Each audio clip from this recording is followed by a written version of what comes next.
We are Sports. We are Philly.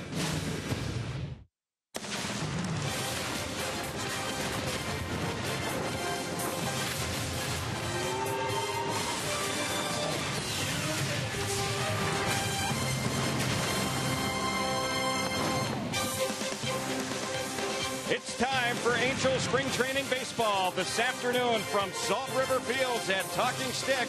The Angels in action taking on the Colorado Rockies. Another beautiful day here in the Valley. This is the first of a home-and-home series between the Angels and the Rockies. We bring you inside Salt River Fields. Mark Ubisaw alongside. And Mark, as we get set for this ball game today, we do have some news on some of the Angels starting pitchers who really haven't worked all that much so far this spring. Let's start it off with Jared Weaver. Yeah, there seems to be some good news there, Terry, for sure. He's going to, throw a little bit of bullpen session and be able to pitch a minor league game on Sunday, which is good to be able to see for Weaver. He feels good as well watching him play catch today. Tyler Skaggs will also be pitching in a simulated game on Saturday. He threw the ball well yesterday in the bullpen session.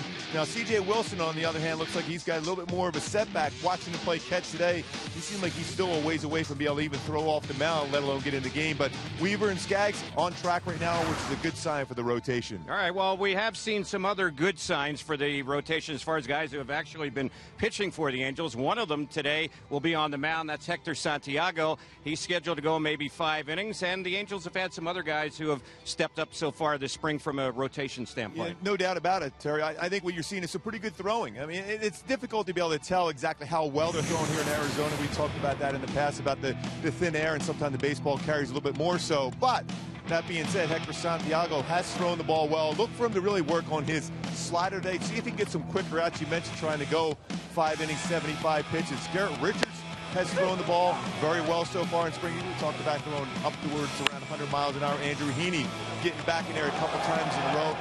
Last time out, much better, getting acclimated to that pitching rubber and getting his pitch count up there a little bit more so too. And you got, the right-handers we got Richards, you got Tropiano, and you got Shoemaker. Shoemaker made some pretty good adjustments, Terry, his last time out there. I talked to him even this morning after his bullpen session. He said it was absolutely perfect for him what he did. Figured it out over his last few innings where he threw the ball very well. Tropiano, too, the same thing with his stuff. Getting better, crisper, working down in the strike zone. All those guys, when they pitch down in the strike zone, extremely effective. All right, let's talk a little bit about the offense. The Angels have scored 44 runs in the last 6 games, have lost only 1 of the last 9, playing some good baseball. And offensively, you've talked to Dave Hansen. The approach may be a little bit different this spring. Yeah, you're seeing them being a little more aggressive. Certainly sometimes going on that first pitch fastball. That may be your best pitch to be able to drive.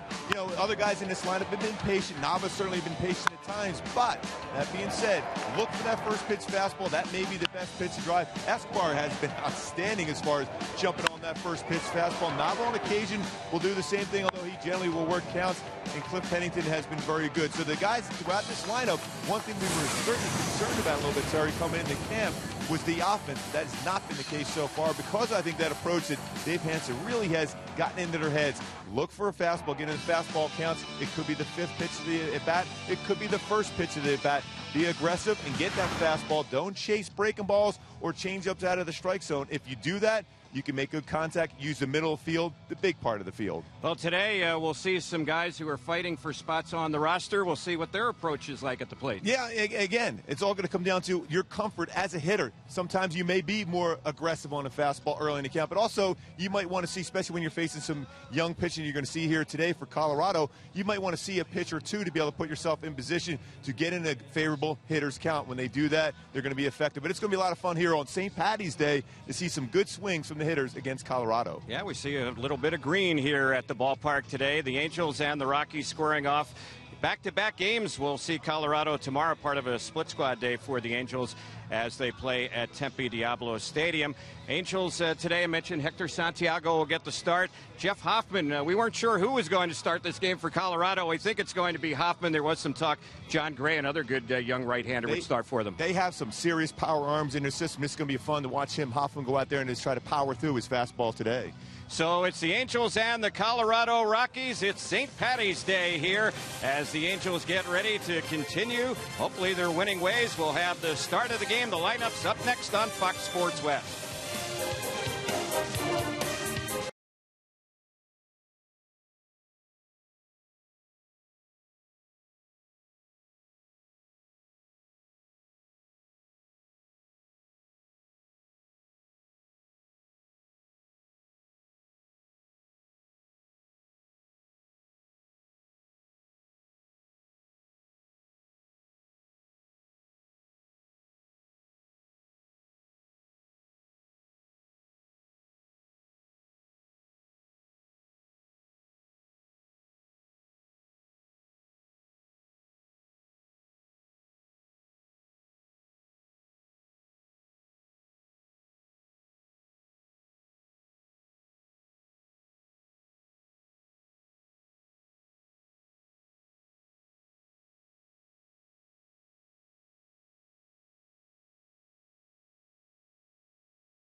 the Angels and the Colorado Rockies getting ready to square off for the first time this spring. The two teams will not face during the regular season, but they will face each other again tomorrow in a matchup, a split squad day for the Angels. The Rockies will be at Tempe Diablo. Another Angel squad will be playing at Surprise Stadium against Kansas City. Angels will wear the red jerseys today and also the gray pants. And as far as the Rockies, they have on the purple tops and the white pants. It looks like the Rockies are going to wear green caps today for St. Patrick's Day. The Angels starting lineup, it's brought to you by McDonald's. I'm loving it. And for the Halos here on this St. Patty's Day, leading it off will be the DH and Drolton Simmons, batting second at short. Cliff Pennington. Johnny Giavotella at second base bats third. C.J. Cron at first base hits fourth. G-Man Choi plays left field and bats number 5. Craig Gentry in center field bats sixth. Rafael Ortega in right field hits seventh. Jeffrey Marte at third base will bat number 8. And Jet Bandy will be behind the plate for the Angels. He will bat number 9. The Angels starting pitcher will be Hector Santiago, 28-year-old left-hander, 6 foot even, 215-pounder. He starts this spring, no wins, no losses, earned run average of 3.52. Now for the Rockies, leading things off for Colorado will be their designated hitter, Charlie Blackmon. Batting number 2 will be Trevor Story at shortstop, young player who had a pretty good season a year ago, a 2020 man for the Rockies last season between AA and AAA. Carlos Gonzalez will be the right fielder as Cargo will hit out of the number 3 spot. 40 home runs a year ago for Colorado and a 271 batting average. Mark Reynolds at first base will bat cleanup. Reynolds with the Cardinals a year ago. Ryan Rayburn trying to make the Rockies squad as a reserve player will be in left. He bats number 5. DJ LeMahieu at second base will bat out of the number 6 spot. He hit 301 last season. Very solid defender as well at second base. Gold Glover once in his career a couple years ago. Brandon Barnes in center field will bat number 7. And he is going to bat out of the number 7 spot. Tom Murphy will be the catcher and bat number 8. And playing third base and batting number 9 will be Rafael Noah. The starting pitcher will be Jeff Hoffman. He is a right-hander who actually came over to the Rockies organization in a deal last season. That was the Troy Tulowitzki deal. He came over from the Toronto Blue Jays. So between A-ball and AA a year ago, a 5-5 record, 3.03 earned run average. He is a hard thrower, good fastball, sinker, curve, and changeup. And he has pitched once, a couple of innings in relief so far this spring for the Rockies. No wins, no losses, and a 0 ERA. The dimensions here at Salt River Fields at Talking Stick. It's 345 down the lines, 410 to dead center, and in the power alleys it goes 390. And of course this is a facility that the Rockies share with the Arizona Diamondbacks. We were here not too long ago for a game against the D-backs. They're playing on the road in Cactus League play today. Rockies are the home team, and they will be taking the field shortly as we get set for the action. The umpires today, Roberto Ortiz will be behind the plate. Mike DeMuro, along with Rob Drake and Scott Barry, will be the umpires on the bases. Mark Gubisaw alongside, and Gooby, a very happy St. Patty's Day to you today. Yes, indeed. Happy St. Patrick's Day. What a beautiful ballpark this is here, Salt River Field. It's fantastic. A huge crowd here. Everyone wearing green for St. Patty's Day. Also, we look down onto the field, and other than home plate, the other 3 bases are in green today. How about that? I like that. I wish, I'm glad. Well, I probably would have been thankful if the home plate would have been in green or a different color, because I didn't hit it all that often early in my career. That might be a little bit distracting for a pitcher. I think there's a reason why they kept that white today.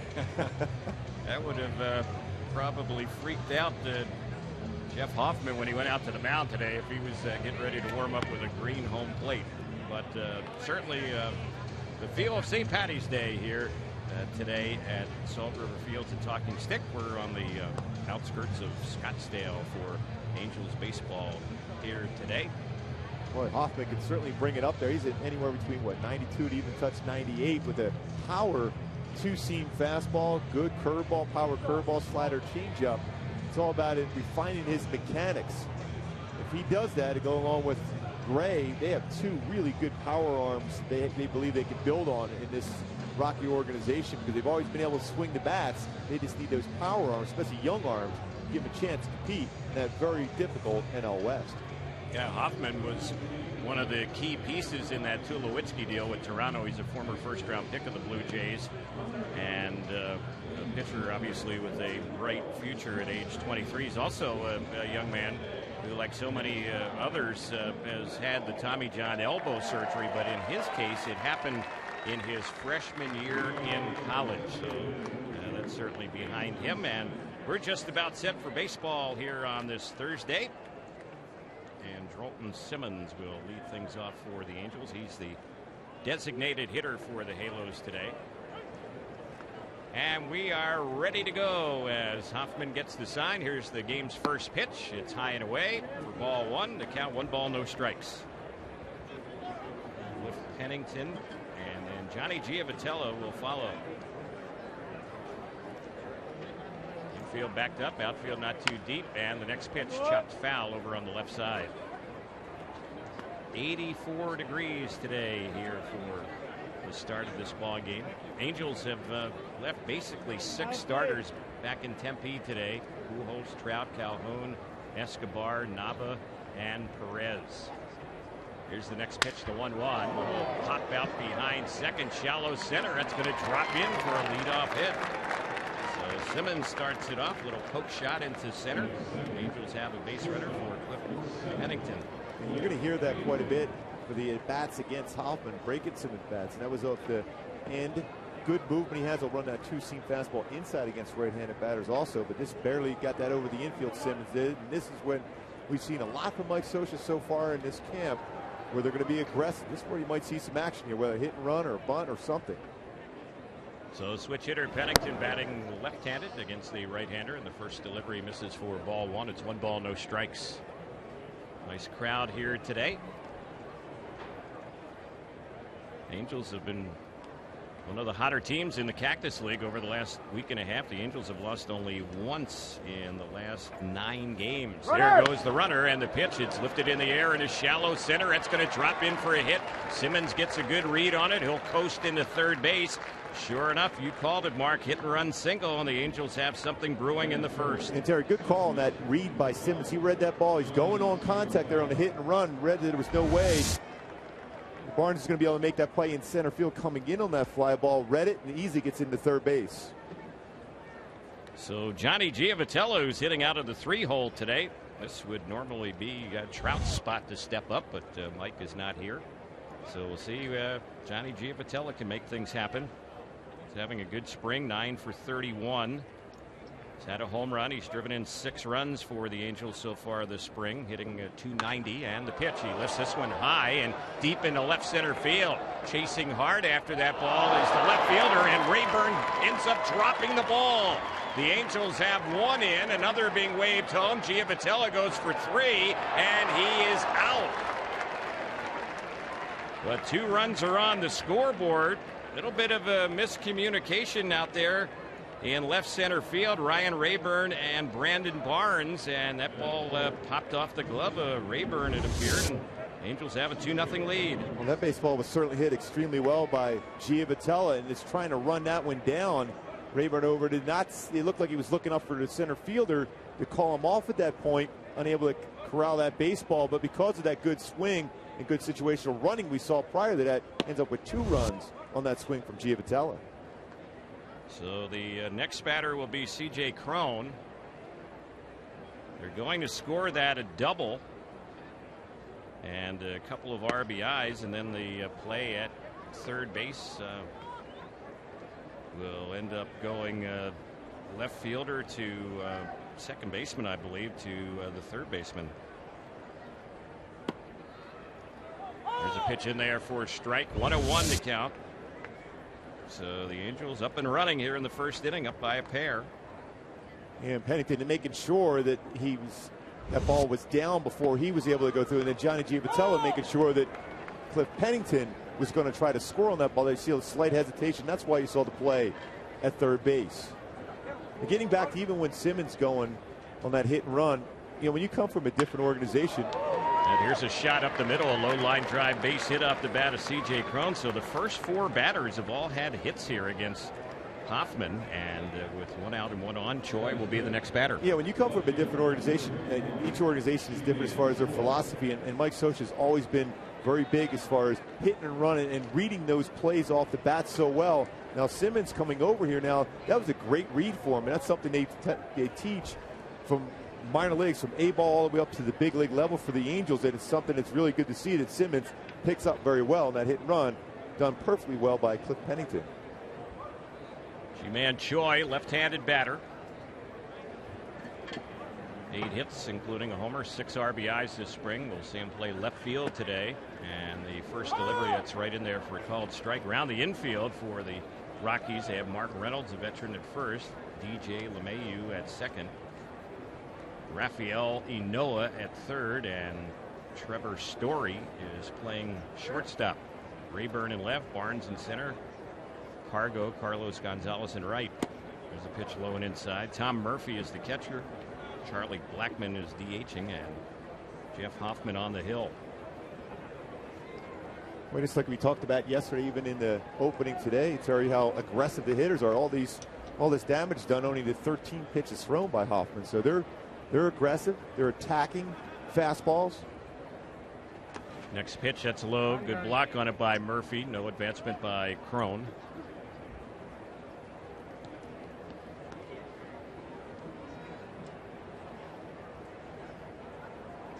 After Choi, Craig Gentry, who's playing center field, he waits on deck.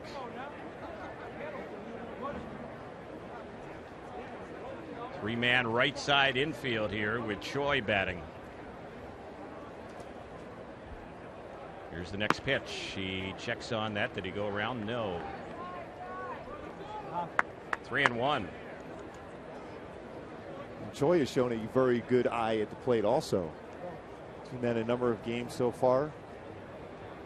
Doesn't chase many pitches out of the strike zone. Certainly in a good count to do some damage now.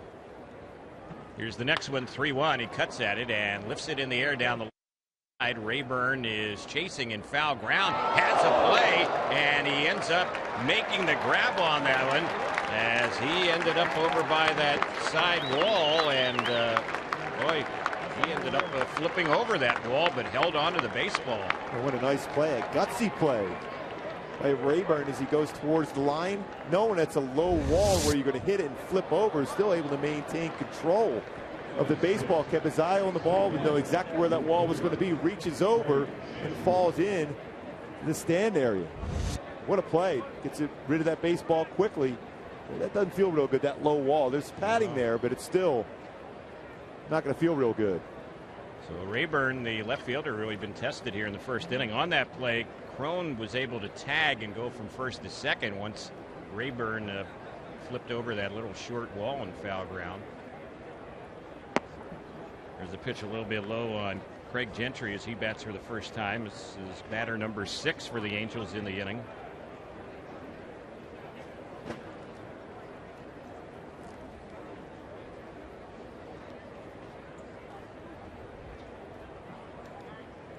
And here's the pitch, and that one is low with that fielder, I guess, going over the side wall. Yeah, you have to go back over. Out of play. The base runner gets awarded second base. Yeah, you have to go back over the wall to throw the ball back in, but he threw that baseball from still out of play, and that allowed C.J. Cron to be awarded second base because of that. There you go. And here's the next pitch. That one a little bit low. There's been a lot of action here in this top of the inning. Yeah. We've been seeing some unusual plays lately from the Nava. Maybe that's what he was thinking of, the Nava play. Didn't see if he get 2 outs. That's right. Here's the next pitch. And that is a strike on the outside corner. Gentry didn't like the call by the home plate umpire. Roberto Ortiz.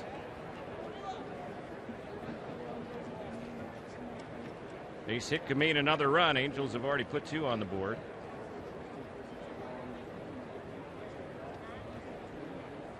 Hoffman's next pitch.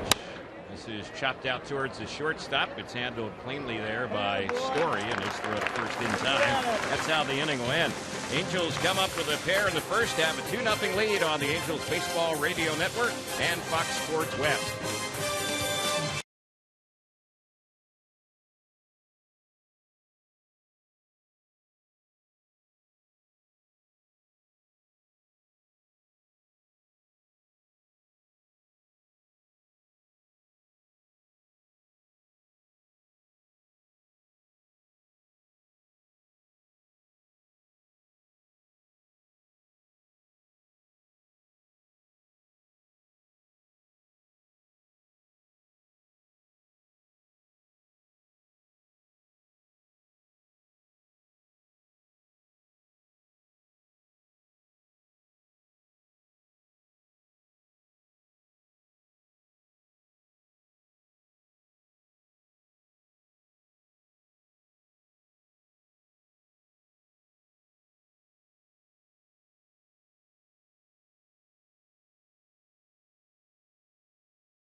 Santiago's first pitch today. It's up and in on the leadoff man Charlie Blackmon for Colorado. Trevor Story and Carlos Gonzalez will follow. Angels up by a couple, and the next pitch, that one outside. 2-0 the count on Blackmon. Blackmon had some pretty good numbers last season with the Rockies, and the next pitch, that's outside. It's now 3-0. And when a hitter has good numbers with the Rockies, people always kind of question those numbers to some degree. Here's the pitch, and that is in there for a called strike. Yeah, we saw him last year. He's a solid player. Good speed, puts the ball in play. Former second-round pick takes inside, and he is on. He walks on 5 pitches, so not the kind of guy you want to put on because he can run. He had 43 stolen bases last year.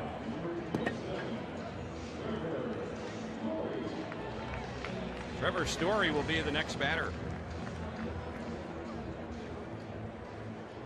Hector over the last couple of seasons done a much better job as far as negating a running a game against a better move. He's developed a pretty solid pickoff move to first base. So here is Story, who is a former first-round pick of the Rockies.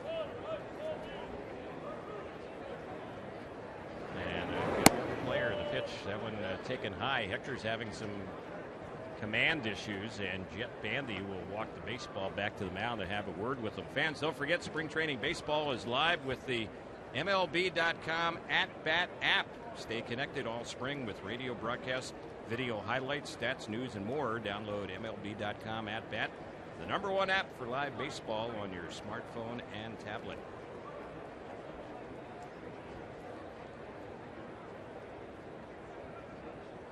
Here's the pitch, and that's outside again. A lot of times when you see a pitcher throw a lot of pitches elevated and above the strike zone, it means they're getting too quick. His landing foot is already in position where he's landing, and then that elbow is not even going through at that point. You end up popping that arm up higher, and that's when you elevate the pitches. So you want to have everything in sync when you land, your landing foot and your arm in that perfect position to be able to work downstairs in the strike zone. Here's the next delivery, and that's in there for a strike. 2-1. Defensively today, C.J. Cron plays first. Johnny Giavotella at second. Jeffrey Marte at third. Cliff Pennington at short. G-Man Choi in left. Greg Gentry in center. Rafael Ortega in right. Jeff Bandy is the catcher. And Rolton Simmons, the DH, and Santiago on the mound. Toss over to first base. Back to the bag goes Blackman.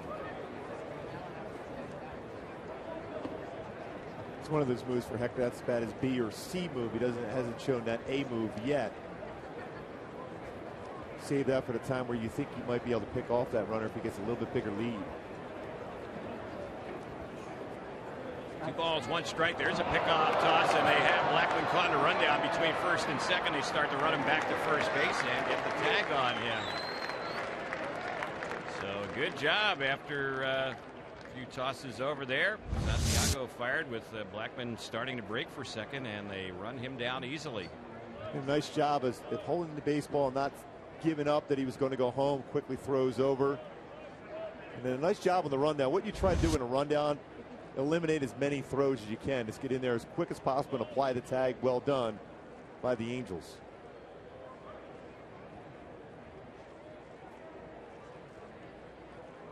So that's the first out against the Rockies today, and here's the pitch, and that caught the outside corner.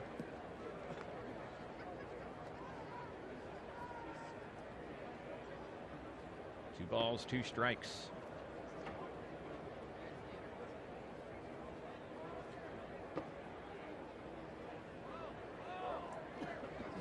Here's the next delivery. It's fouled back to the screen. So the count holding 2-2. When Hector's talked about wanting to utilize his slider a little bit more, threw about 7% of his pitches last year were sliders, a little over 60%, almost 61% fastballs, and you mix in a cut fastball. It's one of those times where you try to throw that slider for Hector down and in, see if you get him to swing over top of it. Here's the next pitch, and he got him looking, struck him out. So Story taking 1 too many. That's the first strikeout for Hector Santiago. 2 are gone. Carlos Gonzalez will be the next batter. A nice adjustment on this pitch for Hector. Stayed on top of this one and hit that inside corner. Nice frame by Bandy to be able to get the call to finish off Story, even though he was ahead of the count initially, 2-0.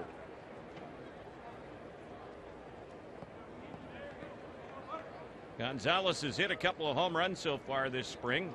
Had 40 last season, and boy, did he have a second half last year for the Rockies. Here's the pitch. Big cut and a miss for strike 1 on a left-handed batter. He hit 27 home runs in his final 68 games last year.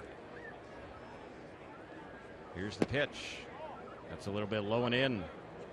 That's why a lot of clubs were inquiring about him around the trade deadline, even after the non-waiver wire, because of the money, guaranteed money he was going to receive still. Here's the next pitch, and he takes that one low and outside. He's got a perfect swing. That good power swing to drive the ball out of the ballpark, not only the right field, but also even left center field. Here's the next pitch, and that is a cut and a miss. One player we were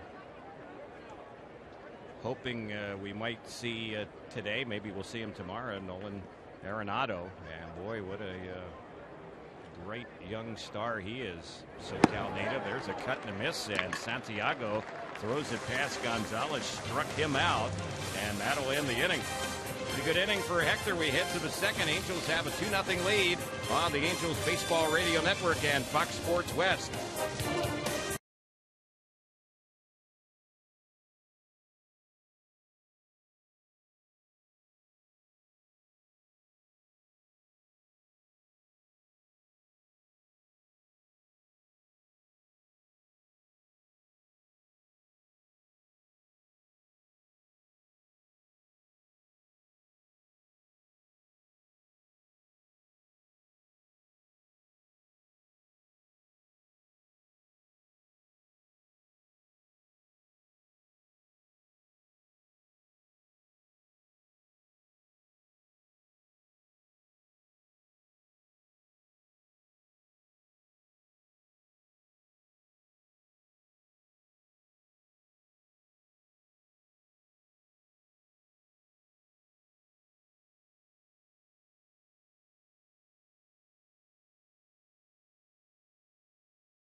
Copyrighted broadcast presented by authority of Angels Baseball may not be reproduced, retransmitted in any form. The accounts and descriptions of this game may not be disseminated without the expressed written consent of Angels Baseball.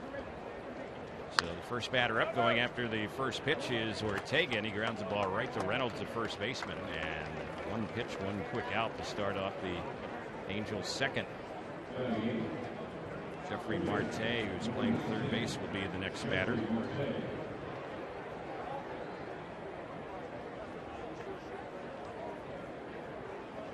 We've seen Marte this spring play both corner infield positions, third base and first base. Today he's at third. And here's the pitch. That's on the outside corner for a called strike. Marte, his bat has been impressive so far this spring. 8 hits, 18 times up, hitting over 400. It's been pretty good, some pretty good swings throughout this entire roster as far as the offense going. Again, it's biting into and believing in that process of trying to get himself into good favorable counts and do some damage and use the middle of the field, not trying to pull things, not trying to hit home runs. Remember, they didn't hit a lot of home runs early in camp, but lately they've driven the ball extremely far and hard now. So 2-1 is the count on Marte. Jet Bandy, who's behind the plate, getting a start for the Angels, waiting on deck, and there's a cut and a miss. That was that nasty little two-seam fastball from Hoffman underneath the hands. Marte. As a hitter, you're thinking that ball's out over the middle part of the plate. You start your swing, and then that sink action brings it underneath the hands and just off the inside corner. Here's the next pitch, and there's a cut and a miss. Struck him out. So the first strikeout for Hoffman. He's set down the last 4 in a row going back to the Angels' first inning. And with 2 outs, here's Jet Bandy. Do that exact same pitch again and starts the middle part of the plate, then runs down and in. All you can do is if you make contact with that, that's going to be off your foot or you're going to pull it foul. That should be a pitch, especially when you pitch a number of games, eventually at Coors Field for Hoffman, that he should throw quite a bit. That two-seamer down in against right-handed batters. Here's the next delivery. High and away. First pitch fastball on Bandy.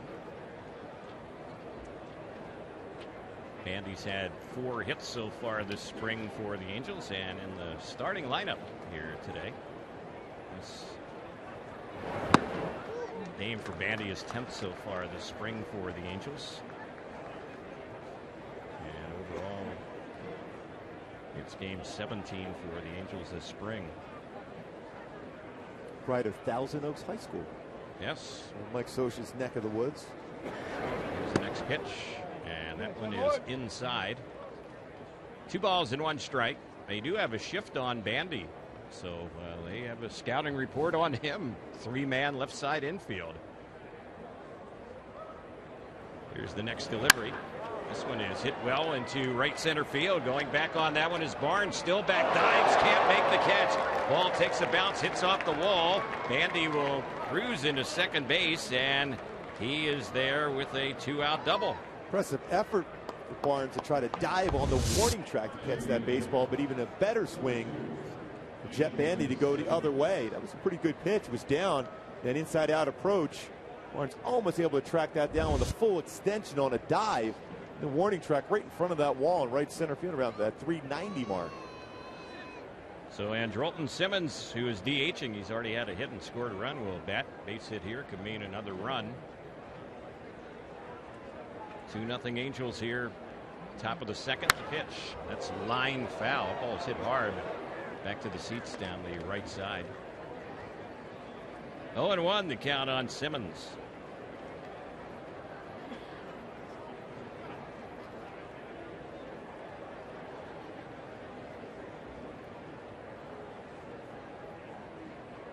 Bandy leading off second. Next one on Simmons. A bit inside. I was talking to Simmons the other day about who he talks to as far as his new teammates and trying to figure out to get a little more consistent approach at the plate. He spent a lot of time with Albert Pujols, even Mike Trout, just watching their swinging in and trying to pick their brain exactly what they're looking for in certain counts, be more consistent in the plate because that glove is going to save a lot of runs. He'll have to drive in some runs also. Here's the next delivery, and that is a pitch he checks on. And in the case of Simmons, he's still a young player. He's only 26 years old, although he's kind of a young veteran, if you will. But he's strictly been a National League player, so he didn't know very many of his new teammates here with the Angels when he walked into camp last month. Here's the next pitch, and he takes that one up and in. So it's 3-1. Does make contact a lot, does not strike out a whole lot. A couple years ago, 16 home runs, so the power is there. He's trying to fine-tune that swing. 3-1 delivery, and that is ball 4. So he showed some patience in that. At bat, takes the walk. 2 are on base with 2 outs. Pennington will be the next batter. Fans, here's a deal for you. $19.95 gets you Proactive plus a rotating deep cleansing brush. It's valued at $45. You are guaranteed to get clear and stay clear, or you'll get your money back. Just call 1-800-644-5944. That's 1-800-644-5944.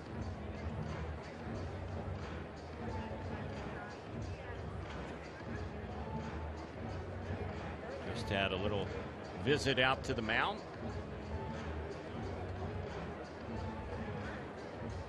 Steve Foster is their pitching coach. Rockies under the direction of manager Walt Weiss. Very good player himself. Rookie of the year. Yeah. Oakland. Gritty player. Yes, indeed. So here's Pennington with 2 outs, 2 on. And the first pitch on Pennington, he checks in. That's in there for a called strike.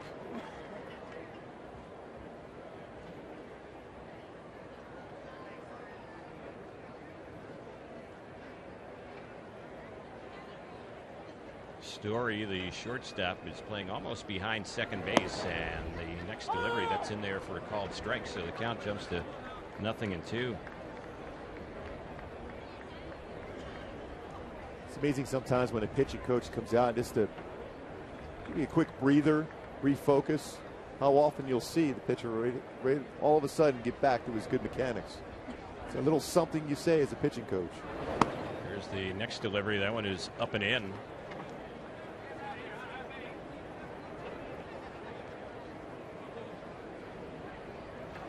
Ron Renicky coaching down the third base side. Gary DiSarcina just had a word with the base runner at first, Simmons. Counts 1-2 with 2 outs. Hoffman's next pitch. That's low. Good stop by the catcher Murphy. So the count level, it's 2 balls and 2 strikes.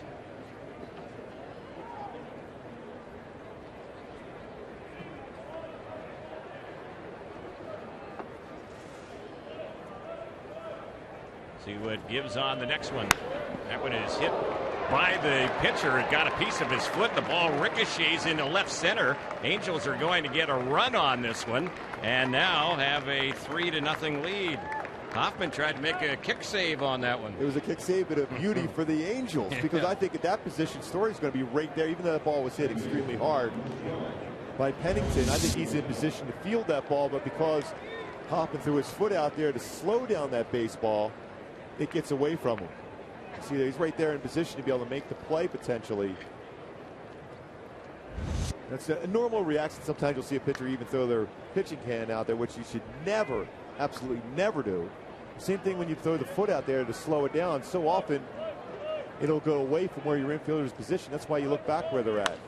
And the next pitch, here's one that's lifted high in the air into left field off the bat of Giavotella right there to make the catches. Rayburn and Johnny retired on 1 pitch to end the inning. But the Angels add on another run here for the Angels in the second. We're headed to the bottom of the second. Angels are up 3-0 on the Angels Baseball Radio Network and Fox Sports West.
Second, 3-0 Angels as Santiago gets to work with a little bigger lead. His first pitch, a little bit low. It misses ball one. Mark Reynolds is the batter. Right-handed batter with good power. And here's the pitch. It's a called strike on him on the outside part of the plate. Just when they signed Reynolds, the Rockies inked him to a one-year deal. They're hoping that his bat plays at Coors Field. What do you think? There's no doubt, especially he's a very good pull hitter, good power. Here's one he lifts in the air into center field. It's hanging up, though, for Gentry, who makes the catch. Ball is hit pretty well, but a routine play. He's played on a number of different teams. And, you know, when you talk to his teammates, they all love him as the guy in that dugout, guy at the plate. Yeah, he will swing and miss, but he's got unbelievable power. So they should play perfectly in Coors Field. But also good leadership for a lot of their younger players that they're trying to develop to be a competitive club once again. Reynolds, who just flied out 237 career homers, although just a lifetime 230 hitter. Pitch was in there for a strike. This is Ryan Rayburn batting, who was with the Indians last season and had a pretty good year. Takes that pitch for a ball. The count even. It's 1-1 strike. Rayburn hit .301 last season as a part-time player for the Cleveland Indians, kind of a super sub for them. He can play the outfield. He can play second base, third base.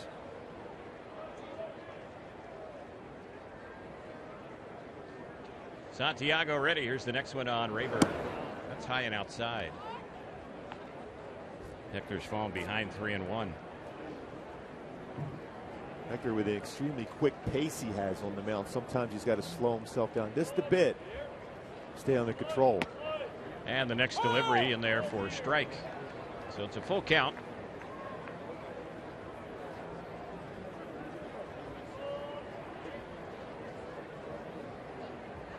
Payoff delivery. Got him swinging. Struck him out.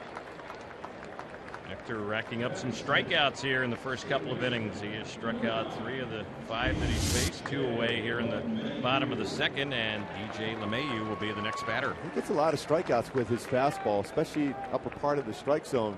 His fastball is going to be anywhere between 82, maybe up to, 88 up to 93 range. He settles in around 88, 89, consistent with that fastball upstairs to get a swing and miss. It looks inviting as a hitter, but it's by you once it gets by the plate. First one on LeMahieu. He was an all-star last year for the Rockies. He takes that one for a strike. He hit .301 last season. Played in all but 12 of their games.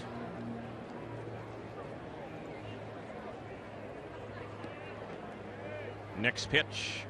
And that one goes all the way back to the backstop in midair. A wild pitch, but nobody on base. So it's just a ball. Those are the type of pitches you throw the first pitch of the game warming up so the hitters aren't comfortable at the plate. Yep, going to throw one like that, do it with nobody on, so that's what he did. Certainly not comfortable in that batter's box after you see a pitch like that. Here's the next one, and that's a one-hopper through the right side of the infield. Base hit the opposite way for LeMahieu. So he keeps the Rockies' second inning going. That's their first hit today. And Brandon Barnes will be the next batter. Pretty impressive to hit a ball that way on an all-speed pitch, especially after a fastball hits the backstop on that plane the pitch before. Stayed back on it well. LeMahieu did. So here's Barnes, who's a SoCal native, born in Orange, went to Catella High School, Cypress College. Big Angels fan growing up. This Rockies center fielder today, Brandon Barnes. And the first pitch, that one is pitch and misses, ball one. And as usual, that uniform already getting dirty, that dive he had out in the outfield warning track.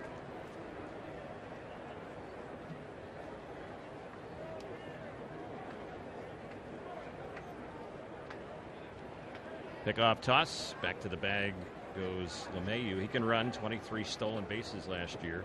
Santiago's already picked off a runner here in this ball game. That was Lackman, who led the Rockies' first inning off with a walk and then broke for second. Hector's throw was in To Crone, the relay up to second to get Blackman in that rundown. 1 ball, 1 strike.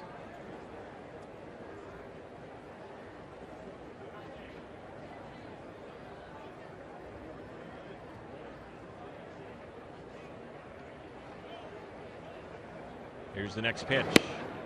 And that's in there for a strike. One of the neat things about this ballpark, and as you look out, especially out to the outfield, you always see people walking around, and you can walk all the way around this stadium and get your walk in. Yes. Your morning or afternoon walk here at this ballpark. Put some miles in here. Outstanding facility here. Here's the pitch. That is a swing and a miss, and down on strikes goes Barnes. Struck him out. Hector already 4 strikeouts in 2 innings. 3rd inning is next. Angels leading the Rockies 3-0 on the Angels Baseball Radio Network and Fox Sports West.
It's presented by St. Joseph Hoag Health on April the 9th at the Big A. All participants will receive a commemorative shirt and a finisher's medal.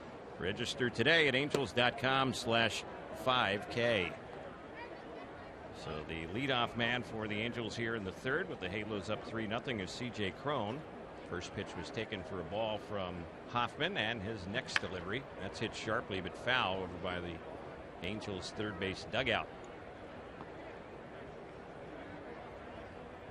Crone, Choi, and Gentry, the batters for the Angels.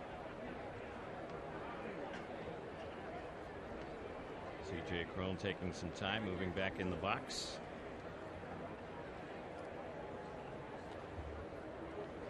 Angels have already had 6 hits from the first 12 that have batted against Hoffman so far. There's one fouled off on the right side. It's backing out of play. Crone getting his at-bats again today. Was a good year yesterday. In the last few seasons, Mike Scioscia's gotten him a lot of at-bats. Make sure he's ready once the season starts. Here's the pitch. That's a little bit low. When you ask different hitters, how many at-bats do you need in spring to be ready? And it varies to each different hitter. Some would only need 40, 50 at-bats. Some need more, depending on that timing mechanism. Here's a chopper hit on the left side. It's fielded by Story, and his throw is in time. Noah, who's playing third base, also kind of went after that ball a little bit, but Story makes the play. And here is G-Man Choi. Story, one of their good young players. That's a nice play. It's not an easy play, especially when you have a third baseman in front of you. Off balance, strong throw. You get C.J. Crone at first base. Yeah, and the Rockies have to figure out what they're going to do when they break camp and start the season at the shortstop position. Because, of course, Tulowitzki's no longer here after all those years. And Jose Reyes, who figured to be their shortstop, is right now on paid leave pending completion of an MLB investigation of domestic violence. So he's not in camp. There's a cut and a miss by Choi. 1-1 to count. So Story right now is an option at shortstop for them.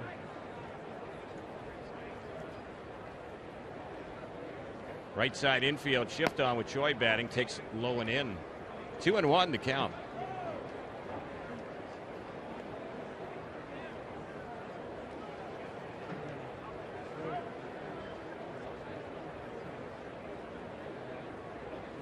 Hoffman had stepped off the pitching rubber, kind of kicking the dirt around. Now gets position, looking in for the sign. And here comes the next pitch.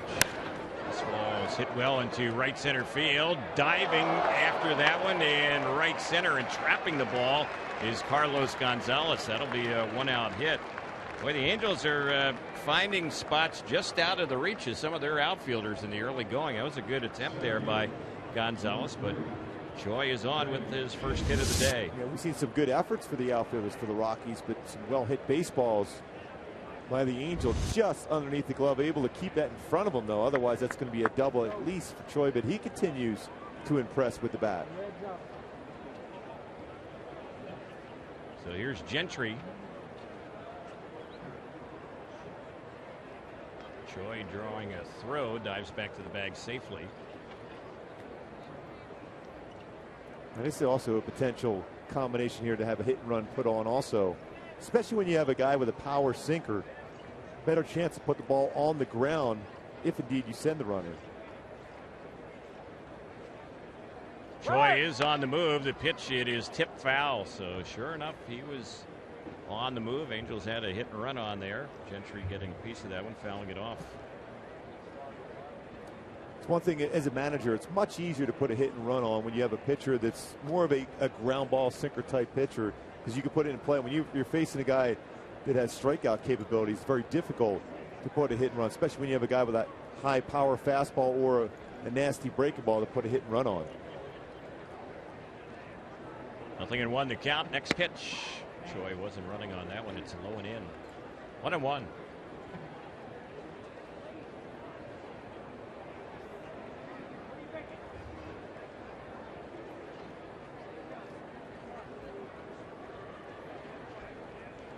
Infield playing it at double play depth.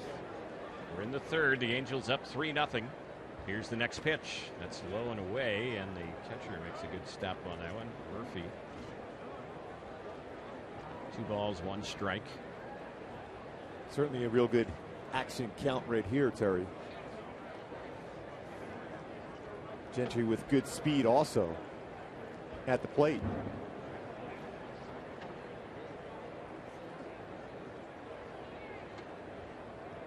Right-hander against right-hander. Will Choi be on the move? Not this time. The pitch that's lined into right center field. Gonzalez is going to dive, and this time he makes the diving catch. Boy, we have been seeing the outfielders, all of them for the Rockies, leaving their feet here quite a bit in the first 3 innings. That was a nice play. Well, they got the green hats. They're trying to get the uniforms green, too, by diving into the outfield grass, too. It's a nice play. He's a solid defender. We talk about his home run capabilities, but also always been a good outfielder with a very good throwing arm. Cargo out there and right for these Rockies, a 3-time Gold Glover. Toss over to first, diving back to the bag goes the base runner Choi.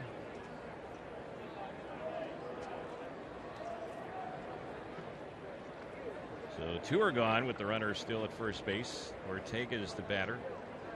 He bounced out to first his first time up. Takes pitch a little bit low for ball. 1 ball, no strikes. Sorry, one thing to keep in mind, what we're seeing a lot in spring training from Mike Scioscia's club is a lot more running. And when you in spring training games, so many scouts around here, they're going to make sure they emphasize that when they have their meetings with the clubs that are going to be playing the Angels, that they're back to running again. And what you're seeing is a lot more pickoff throws, guys doing slide steps, trying to be quicker to the plate. Over the last couple of seasons, the pitcher is just concentrating on the hitter. And when you have a distracted pitcher, you're more apt to make some mistakes and leave some pitches out over the strike zone because you're being more aggressive running. Angels last season had only 52 stolen bases. The Angels were 28th in the majors in stealing last year.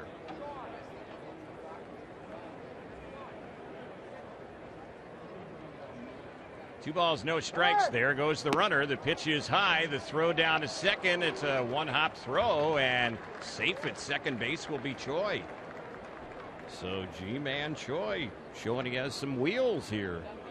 Yeah, that's what Mike Scioscia was telling us earlier today, that he feels pretty comfortable putting him out in left field because he's got a lot more speed than you think. Pretty good jump. Well, he's got 3 or 4 steps before Hoffman delivers that baseball. That's so important when you're trying to get into scoring position with a stolen base. And on the 3-0, that's outside. Ortega has a 2-out walk. So the Angels have a pair on here. Marte will be the batter. That walk issued by Hoffman the second. Let's pause for stations to identify themselves on the Angels Baseball Radio Network and Fox Sports West.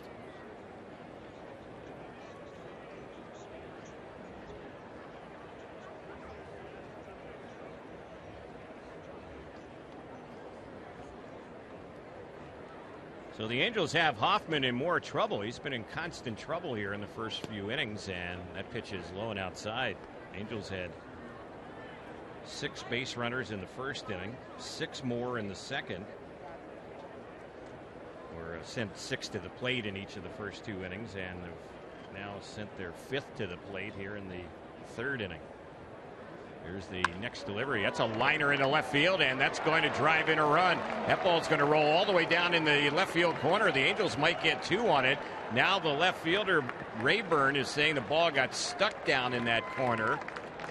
So at least 1 is in. I don't know if the Angels are going to have to bring the other runner back to third base. That looks like it's going to be the call by the umpire. So give Marte a double on that one. He drives in 1 run, and the Angels have a 4-0 lead. Ground rule double, and that's also going to be a knockout blow. So they're going to make a pitching change as well. So we have a break in the action here in the 3rd. We get back. The Angels are up 4-0 on the Angels Baseball Radio Network and Fox Sports West.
Castro taking over for Jeff Hoffman. So Hoffman goes only 2 2/3 innings, allowing 8 hits, 4 runs, all earned. The 2 on bases property, walked 2 and struck out 1. So Castro gets set to take over.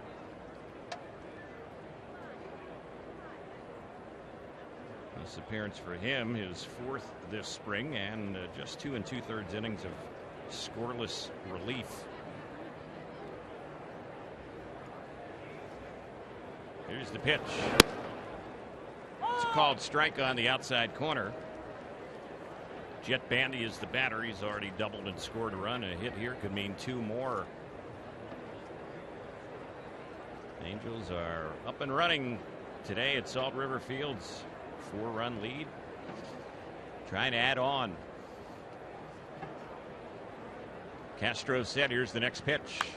It's lifted high in the air to shallow left field near the foul line. It goes foul. Chasing and making the catch on that one will be the shortstop over there, and that's going to end the inning. That was kind of an acrobatic grab by Story as he and also Inoa were in pursuit. So the inning ends on the pop out and foul ground. We are headed to the bottom of the 3rd. 4-0 Angels on the Angels Baseball Radio Network and Fox Sports West.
Third, and the Angels have a 4-0 lead.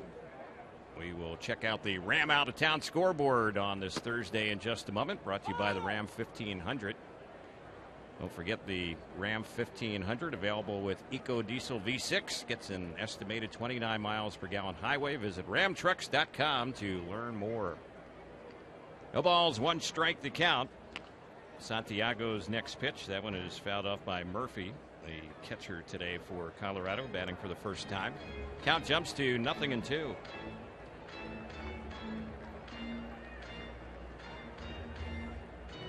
See if Hector will go upstairs with his fastball now or try that slider he's been working on.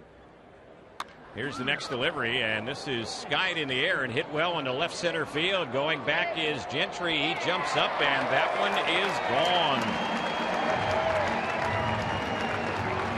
Fan out there with a black shirt on, and he brought his glove and he caught that one behind the wall out there in left center. Home run by Murphy. Tom Murphy was 1 for 19 this spring, and he just went deep. Boy, and Hector was way ahead of the count, and Vandy was giving that high target. He wanted that high fastball, but it was ended up being about belt high instead. He wanted that around letter high to see if he could get him to chase that one. The missed location. Fan bringing the glove, makes a play. Yeah. came on a 1-2 pitch. So batting now is Inoa, who's playing third base for them. Takes the first one for ball 1. St. Murphy was what, 2 for 19 in camp? Now he's 2 for 20. 2 for 20. See, it was St. Patty's Day. He just needed his day. Lucky day. Luck of the Irish today. Yes. Tom Murphy, that sounds like a good Irish name, doesn't it? Maybe. 1 ball, 1 strike. And here's the pitch. A little pop into right field. That's going to fall in for a base hit. So the first 2 have had hits here in the inning. Santiago trying to settle down now. Top of the batting order. Charlie Blackmon will be the next hitter.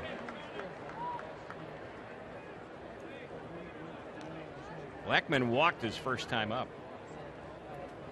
Home run given up by Hector, the second he's allowed this spring. And Santiago has pitched just under 10 innings so far this spring. Angels hopefully will throw about 75 pitches, maybe 5 innings, whichever comes first. 4-1 Angels on top here in the bottom of the 3rd. And the pitch low and away, it misses.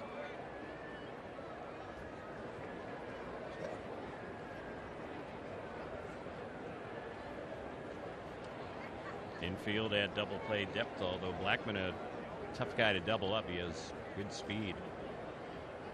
Left-handed batter.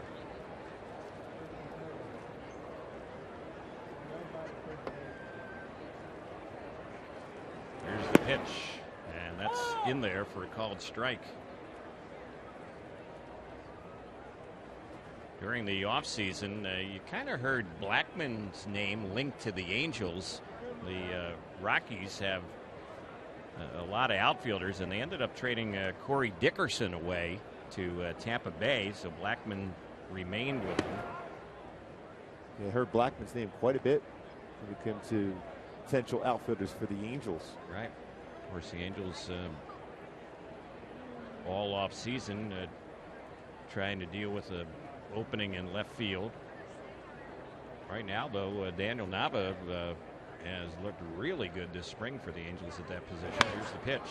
It's hit high in the air into left center. Chasing after it is Gentry, and he is right there with Choi beside him, and Gentry will make the catch right near the rim of the track. Well, Choi kind of crowded Gentry on that one, but Gentry went a long way to get to that ball. Yeah, he did, and he's always been a quality outfielder. Has played a number of different outfield positions, but a center fielder by trade to start his career. Choi getting underneath the baseball also.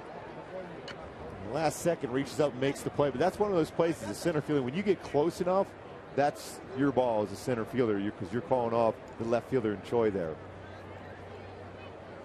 So that is the first out. Runner Inoa holding at first base, and it brings up Trevor Story, the shortstop. Strikeout victim is first at bat.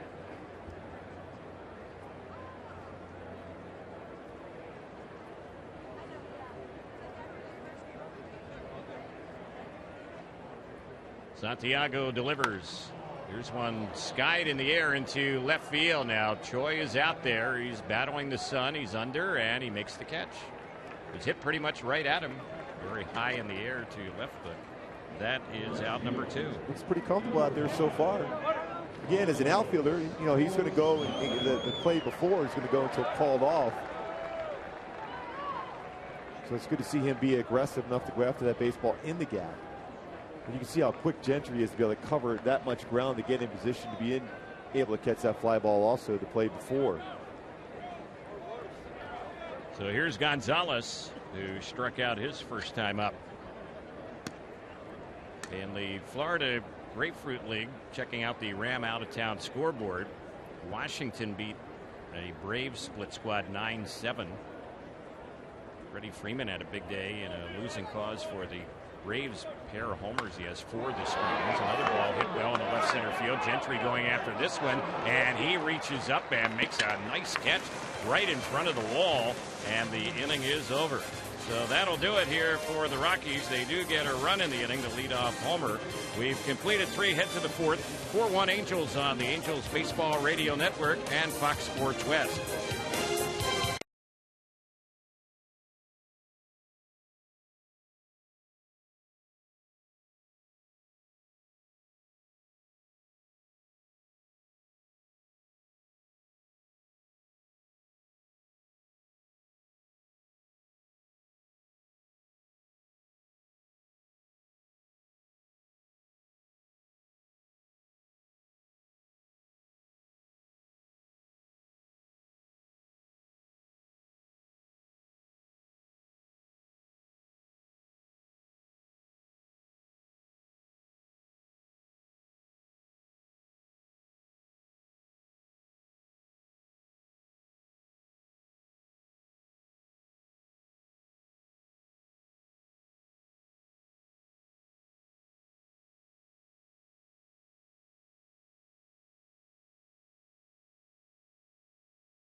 The Rockies, we thought he might possibly be the starting pitcher today, but they're going to bring him in to start off the fourth inning. So the Angels will send up the top of the order against them. Simmons, Pennington, and Giavotella. 4-1 Angels as we start the fourth, and the first pitch is chopped foul right by the plate. 0-1 the count. Rest of the Florida Grapefruit League. Boston over a Baltimore split squad 9-5. Astros split squad beat a Braves split squad 5-3. It was the Mets beating Miami today 6-5 in Florida. Jose Fernandez suffered the loss and was hit hard in that game. He gave up 6 earned runs in 3 2/3 innings. The Yankees beat the Pirates 7-2. Andrew McCutchen, his third home run this spring for the Pirates. Here's a ground ball hit the second. Scooped up by LeMahieu, and his throw will get Simmons for the first out. Pennington will be the next batter. Tigers beat the Cardinals 5-4. Miguel Cabrera home run number 3 for Detroit. Tampa Bay beat the Phillies 6-1. Logan Forsythe the home run for the Rays. And it was an Astros split squad beating a Blue Jays split squad 7-5. Carlos Correa home run for Houston, his second this spring. Here in our game, we're in the fourth. Angels up 4-1. And the pitch, that's fouled back by Pennington. Well, you mentioned McCutchen. What a player he is. And so much that city of Pittsburgh revived that town into becoming not just a football town, but now back to being a baseball town. PNC Park, we're going there this season. Yep. There's one a little bit low, and I guess the talk in their camp has been McCutchen maybe being the number 2 hitter in their lineup. See some teams doing that. Angels did that in the past with Mike Trout, although Trout's now kind of a fixture in the 3 hole for the Angels. There's one that's low and in. Well, when Torrey Hunter moved to that number 2 spot in the lineup for the Angels, they ended up doing quite a bit of that with the Tigers also. That revived his career. Get a lot more fastballs in that position, especially when you have a great number 3 hitter behind you. Yeah. It used to be a position in a lineup where you're going to be asked to bunt more and hit and run. 2 balls and 1 strike. Pennington's already had a couple hits, trying to get a third one. Lifts this one in the air into left center, and making a nice running catch in the gap is Rayburn.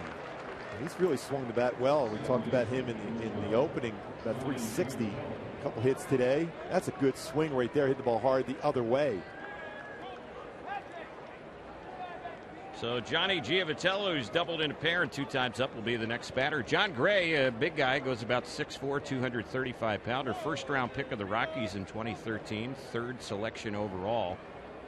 And he's a guy who has hit triple digits with his fastball, and he also has a good slider. He'll throw a changeup. Here's the pitch, and that's on the outside corner for called strike. Gray was in 9 games as a starter for the Rockies last year. Did not win any. He was 0-2. ERA was 5.53. He did average a strikeout an inning in the big leagues last year. And the pitch, that's fouled off on the right side. He's got that Noah Syndergaard hair going there. He does. Been some people that have kind of said that he reminds them of Garrett Cole of the Pirates. It's pretty impressive to be compared to him. Yep. Or here's the next pitch. That's a little shot just out of the reach of the shortstop Story. Jumped up, tried to nab it. Just cleared his glove. Drops into left center. Second hit of the day for Giavotella. Angels have hit number 9 already in this game. And with 2 outs, here's Crone. Giavotella with his second hit. That's a breaking ball to stay with it and try to do too much to it. Punched it over the head of Story over shortstop. Pretty sharp break on that breaking ball. But a nice piece of hitting by Giavotella. Johnny's got a good sized lead at first. Not going though. The pitch on Crone. Called strike on the outside corner.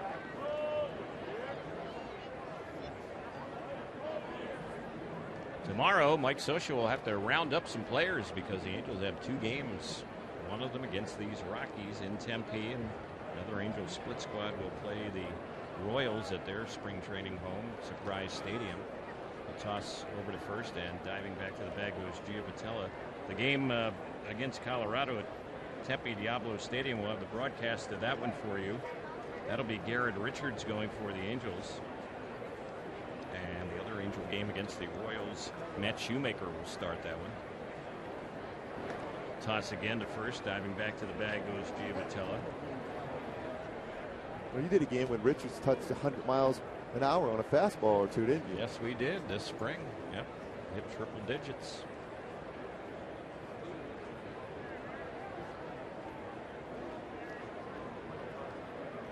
Here's the next pitch. Low. Good job of blocking that one by the catcher Murphy.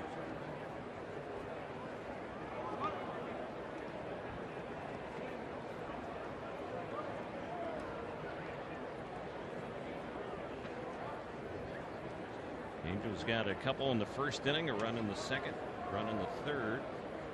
2 outs, a runner on here in the fourth, up 4-1. Ray again will toss over to first base, and diving back goes Johnny Giovitella. Looked like he was ready to run on that one.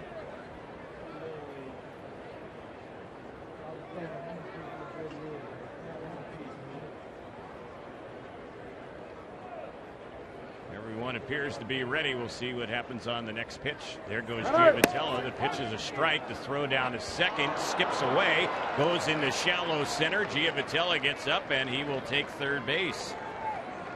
So he'll get a steal of second and then goes to third on the error. A couple more stolen bases today for the Halos in this game, early in the game still. Quality jump by a baseman, Giovitella. Had a good sized lead. And you just kind of got the feeling he was going to be on the move on a pitch during this Crone at bat, and sure enough, that's what happened. See if he can bring him in now. The pitch chopped foul over on the third base side. Again, keep in mind now, all the scouts are around here now watching this and writing down notes saying the Angels are running more. Now, granted, still in spring training, but still they do keep those notes. When you go through your meetings as a pitcher, when you face certain clubs that run a lot, it becomes more difficult as compared to a team that stays in the station. You just know you have to make your pitch. You can have that high leg kick in the stretch position instead of being quicker to the plate. Here's one that's cut on and missed by Crone, and he is a strikeout victim. The inning is over, so the Angels leave a runner at third and do it for the third inning in a row. We are headed now to the bottom of the fourth here at Salt River Fields. 4-1 Angels on the Angels Baseball Radio Network and Fox Sports West.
Hector Santiago's pitch taken for a called strike.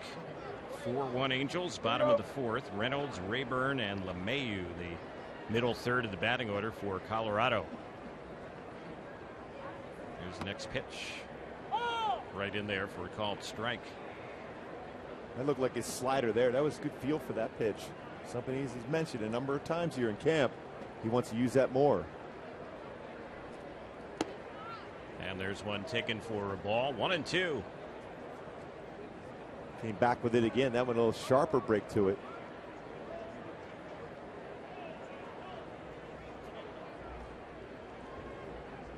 Hector is ready, and now stepping out of the batter's box is Mark Reynolds.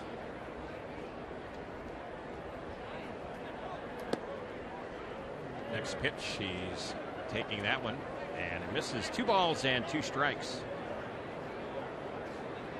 Pretty close pitch. He missed by a lot. Good break to that one also. Here's the delivery, and it's hit high in the air and not too deep in right center. Circling under is Ortega, and he will put that one away. Reynolds retired in the air for the second time. Hector's getting a lot of fly ball outs. In fact, there has not been a ground ball out yet recorded behind him. Well, as I recall, a couple of years ago in a game that was started by Hector, there was not one ground ball out recorded in the entire game, including guys coming out of the bullpen. And that's something because you could see him using that slider more, he has a chance to get some ground balls with his slider because it's going to be around the knees. There's one in there for a called strike.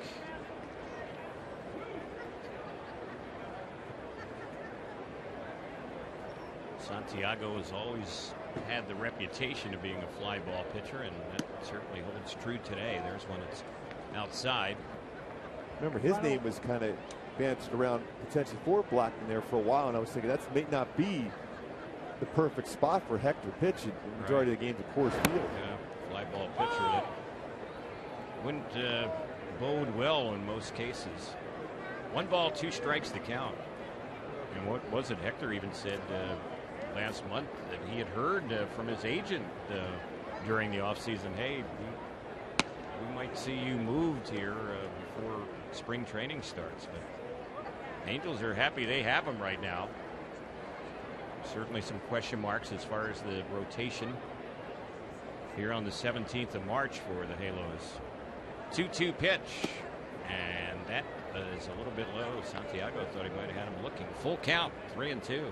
He's not getting that low strike, and that's what we talked about even yesterday is around baseball. They're maybe eliminating that low strike around just below the kneecaps and going more with the high strike.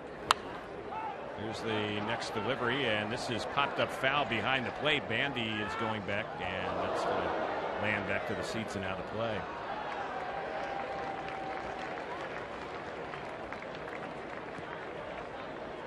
This Colorado club, they're excited about what they've seen from a former Angels starting pitcher who's with them, and talking about Tyler Chatwood, who has only appeared in 4 games in the last 2 years, coming back from a second Tommy John elbow surgery. Chatwood did not pitch at all last season. And the next delivery, here's one lifted in the air into left center field. Shading the eyes is Gentry, and he will make the grab on that one. Another fly ball out. 2 are gone. LeMahieu will be the next batter. But mentioning Chatwood, who has not been able to show what he can do because of the arm issues. He's already appeared this spring in 3 games. He's made 2 starts, and he's done a good job. 7 innings. He's only allowed 2 runs. Walks have been a little bit high for him at this stage, but they're just happy to see him throwing the baseball. Yeah, again. I always liked him. I love the guy. He's the guy that utilizes lower part of his body because he's not a real big guy, right? But he was a drop and drive type pitcher where he used his legs to be able to create better velocity on his fastball. To see him being healthy and competing once again. Yeah, former second-round pick of the Angels, who the Angels traded a few years ago to Colorado for Chris Iannetta. 1 ball, no strikes to count on LeMahieu.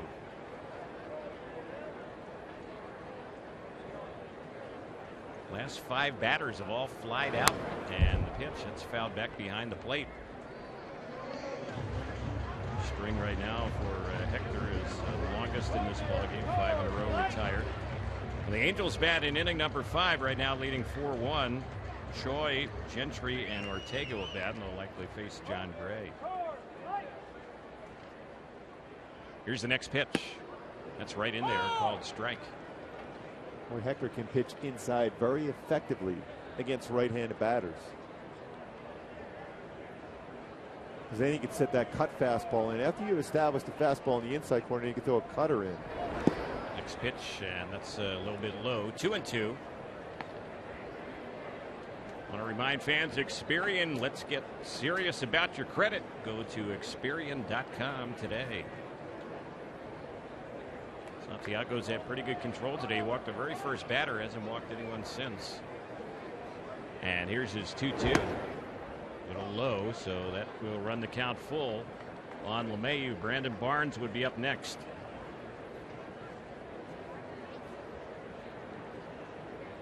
LeMahieu is a very solid player. Excellent defender. Was a .300 hitter last year. Been an all-star Gold Glove winner. In the pitch popped in the air, shallow right field, another fly ball. This time going back is Giavotella, and then Ortega comes in and the ball bounces off his glove. So safe at first base will be LeMahieu, and boy, that is a bad break for Hector. That ball should have definitely been caught.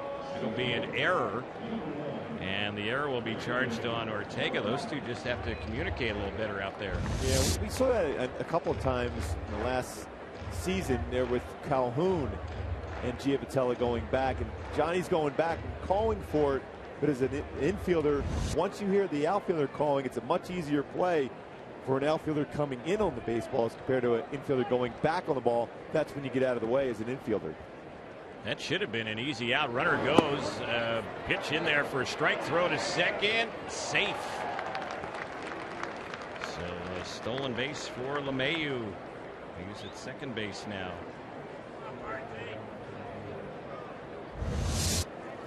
The ball's 1 strike on the batter, Brandon Barnes. And this guess going on first movement and also an all-speed pitch allowed LeMahieu to get in that and underneath the tag. Yeah, he had a huge jump on Santiago.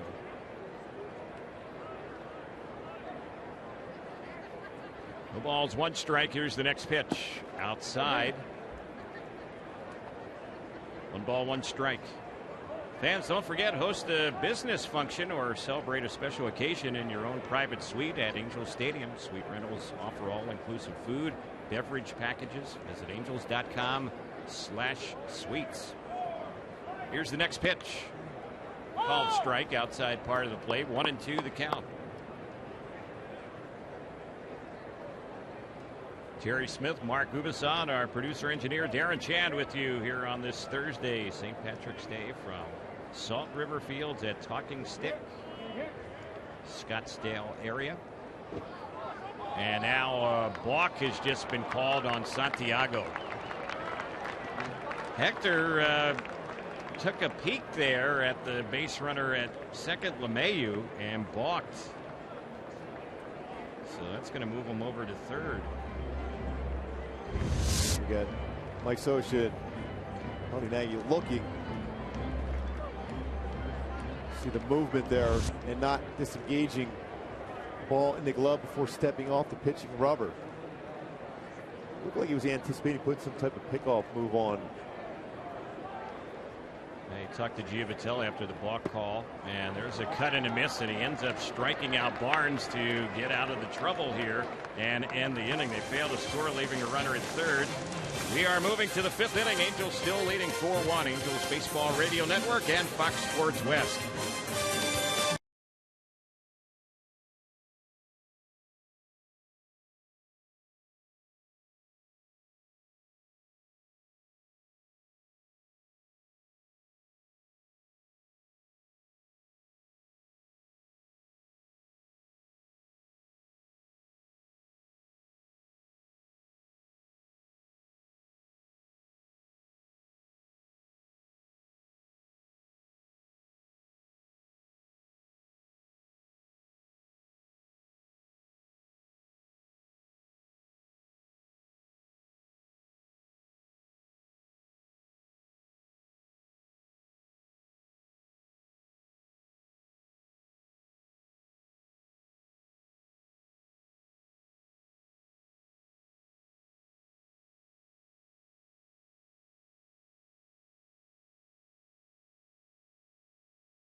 Being brought to you by In-N-Out Burger. That's what a hamburger's all about.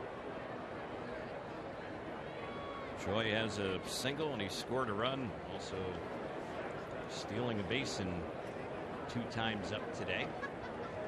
Left-handed batter against the right-hander John Gray, who gets ready to work in his 2nd inning. And Choi takes that one for a strike. He actually showed signs of bunting. The third baseman Inoue to come charging in when he squared around. They do have a shift on the right side. Here's the pitch. That's low and away on G-Man Choi. You love saying that, don't you? I do. Yeah. It's not a bad idea to think about pushing a bunt down that third base line when you have the shift on. And here's the pitch. That's fouled up on the left side, backing out of play. So 0-2 is the count.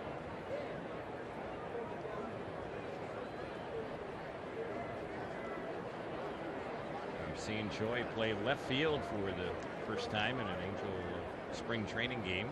And hasn't really been tested there. He takes a pitch for a called third strike, got him looking. So Gray with a couple strikeouts since coming in, going back to last inning, and Craig Gentry will be the batter. 1 out. Angels batting here in the 5th, leading 4-1. Angels record this spring is 8-6-2, and the Angels have had only 1 loss in the last 9 games here in Cactus League play. The Rockies are 8-7. There's one that misses.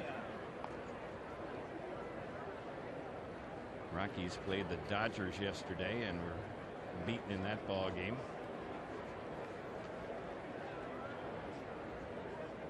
Here's the 1-0. That's inside.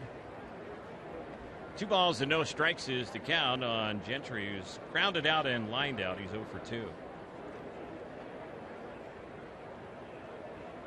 Seen Gentry very active today in center field. He's a very good outfielder and a good center fielder. Of course, doesn't figure to play a whole lot of that if he's with the Angels because of Mike Trout, but this guy can play the outfield. Well, it gives Mike Scioscia some options. It gives some guys some days off during the course of a long season because he can play all 3 outfield positions. Yeah. There's one in there for a strike. 3-1 to count.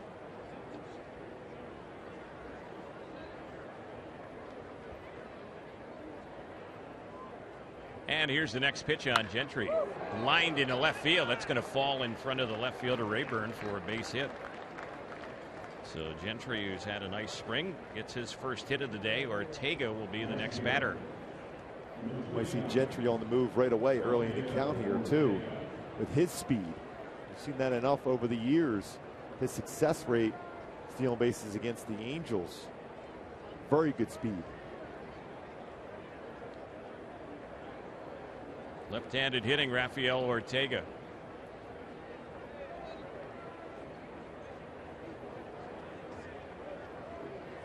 Gentry can run, and he has a good-sized lead. And Gray just bluffed a toss over to first base.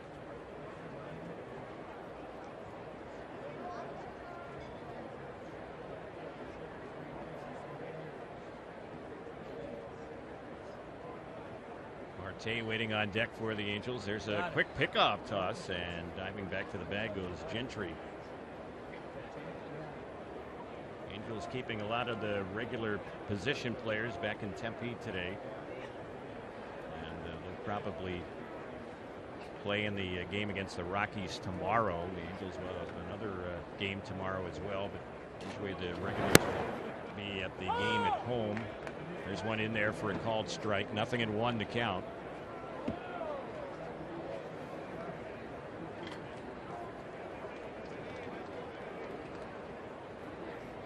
Matt Shoemaker going to be on the mound in the other game.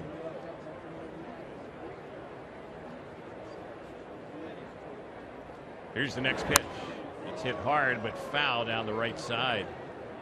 Ortega turned on that pitch and drove it, but way foul down the right side. So the count, no balls and 2 strikes on him. It looked like Gray slowed down his delivery on that off-speed pitch. Allowed Ortega to look for something off-speed and just pulled that one foul.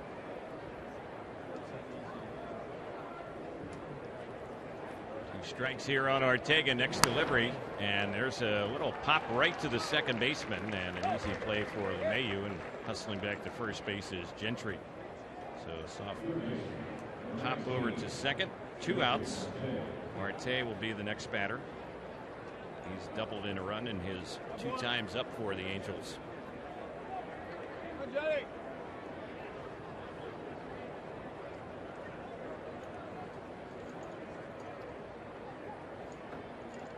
In yesterday's game, the Angels ended up beating the Indians 6-3, and the Angels did all their scoring in the first 4 innings.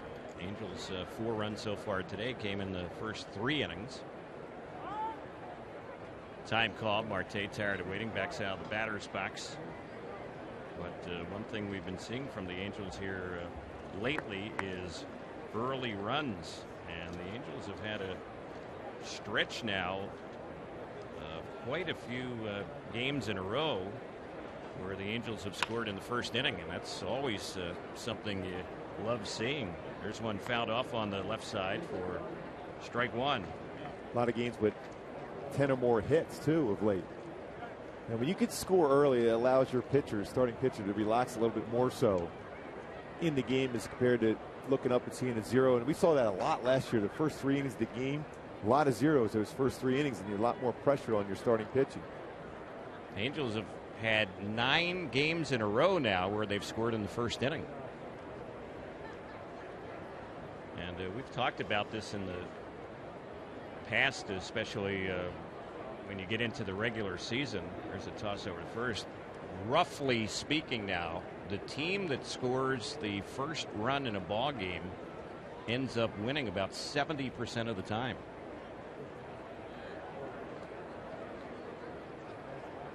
So when you put them on the board in the first inning, you might be in pretty good shape, and the Angels have been very successful here the last week and a half. Only 1 loss the last 9 games. Runner goes. Here's one popped up foul on the third base side. It's going to land back behind the Angels dugout. That certainly was not no hit and run. That was a straight steal. You can tell by the head first slide, but Gentry in the second base had a great jump.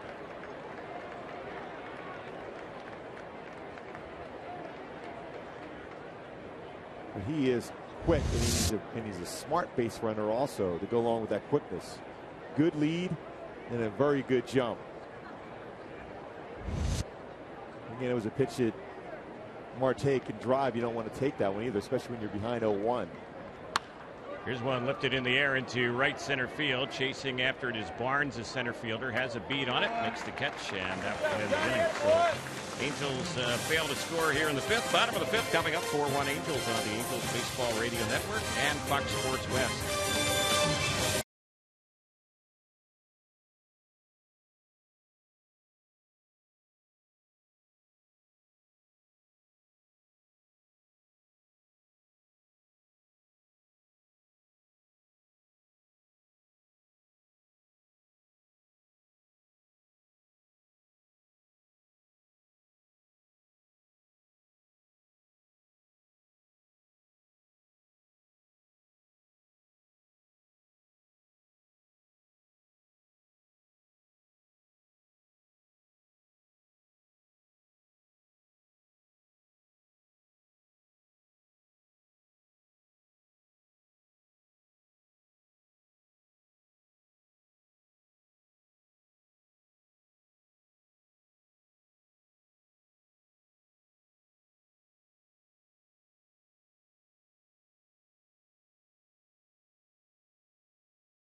As we go to the bottom of the fifth, 4-1 Angels against Colorado. And first delivery in there for a called strike on Murphy. Murphy led off the bottom of the third with a home run. Only his second hit all spring and 20 times up. Tom Murphy played in just 11 games for the Rockies a year ago. Catcher, and he cuts at that one and misses it. And Hector's way in front of him here, 0-2.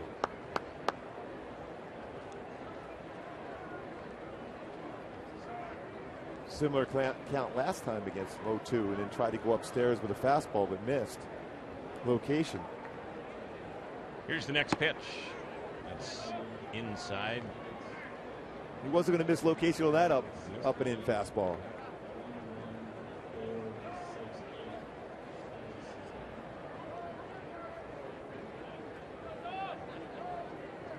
So it's a ball and 2 strikes the next delivery, and that's a cut and a miss. He struck him out.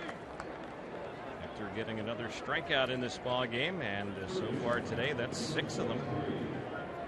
Done a nice job. Sorry, that looked like that slider right there he's been trying to work on. Good downward action on that pitch. That could be a very effective pitch for him this season. And he's got to get ahead of the count and not overthrow that pitch and keep that front shoulder in long enough to be able to stay on top of that pitch to be able to have that snap action on the slider. So at the plate now, taking one on the outside corner is Inoa. He's had a single so far. Santiago in this game has allowed 3 hits, just 1 run, 1 walk. He struck out 6.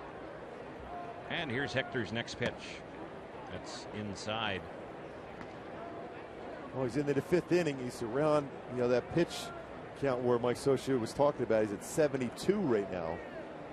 To get him around 75 or so. Angels have action in the bullpen, and the next delivery, here's a bouncing ball that's out of the reach of Marte. It's backed up by Pennington, but not able to get enough on the throw to get Inoa, who can run a little bit, and he has an infield hit. Once Marte couldn't get to that one, it certainly looked like it was going to be a hit, and that's how it plays out. Pennington's showing some pretty good range there, but there's no way you're going to be able to throw him out from that far. Still, he has a strong throwing arm, as we've seen even on the mound for Pennington. Oh, yeah. Pitched in the season for Toronto last year. So here's Blackman, walk and a fly out. Lefty-lefty matchup.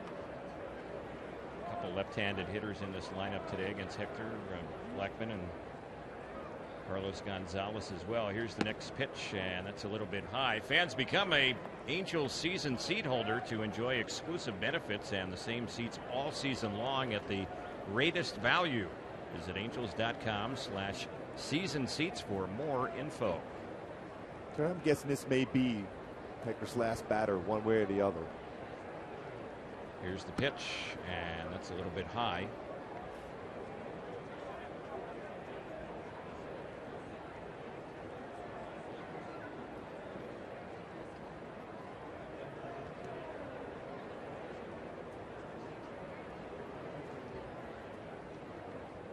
And the next delivery, that's a little bit low and outside.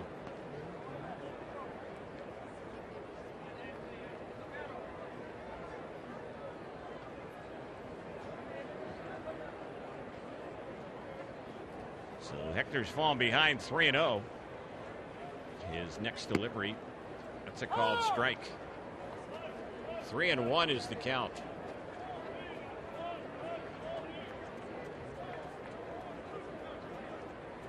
Angels have a pitcher from minor league camp who's warming up, DJ Johnson. And the next pitch, and that's ball 4. And that gets Mike Socia up, and sure enough, that's going to be it for Hector. Second time he ends up walking Blackman today, and those are the only 2 that he issued. So Santiago will leave. We'll have a pitching change here with 1 out, 2 on in the bottom of the 5th inning. Angels have a 4-1 lead on the Angels Baseball Radio Network and Fox Sports West.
Johnson.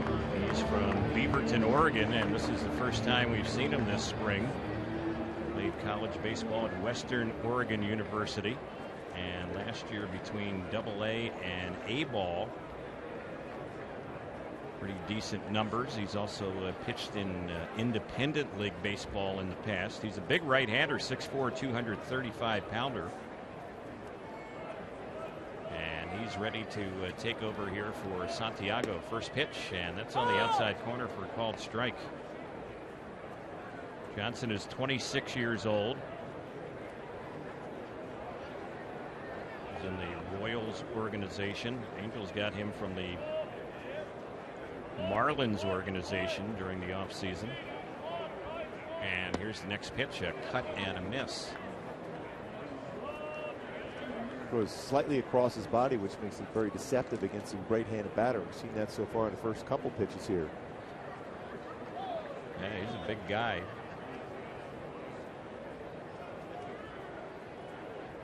Could be a power forward with all the basketball games going on today. A lot of action today. Yes. The NCAA tournament is up and running. Here's the pitch, lifted in the air into right field. Ortega is chasing. It falls carrying, and he'll make the catch at the rim of the track. Both runners are going to tag, and they will each advance on that long flyout. So that's a second out.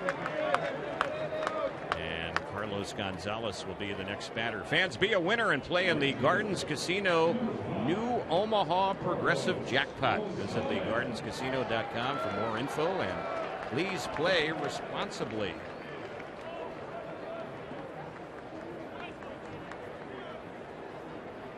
So the Angels are going to put the shift on. And in doing that, Marte is going to go from third base into shallow right field. So the right side has Crone and Marte and Giavotella, and just Pennington on the left side with Carlos Gonzalez batting. See if Johnson can get him. A hit would put the Rockies right back in this ballgame. Here's the pitch. This is grounded on the right side of Giavotella, so he hits into the shift. He'll throw him out, and the inning is over. Nice job by D.J. Johnson. We are headed now to inning number 6. Still 4-1 Angels on the Angels Baseball Radio Network and Fox Sports West.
Four to 1. Angels about hit the Rockies 10 hits to 4.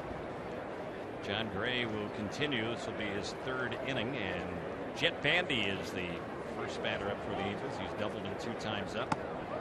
Takes that one for a ball to count 1-0. We see Giovanni Soto waiting on deck, so it looks like he will be pinch hitting for Andrelton Simmons. And if he does leave the game, went 1 for 2. Here's the pitch. It's outside. 2 balls, no strikes. Kyle Parker is now playing right field for Colorado. And they've also made another defensive change here in this inning. We'll get to that in just a moment. The pitch, Bandy lifts one high in the air and hits it well into left center field. Chasing hard and running it down is Brandon Barnes. Boy, the Angels have hit a lot of balls to the outfield. Both teams have really in this ball game. That's the first out. It's two good shots by Bandy. One the right center field, that one the left center field. Both deep shots to the alley. So Soto will be the batter.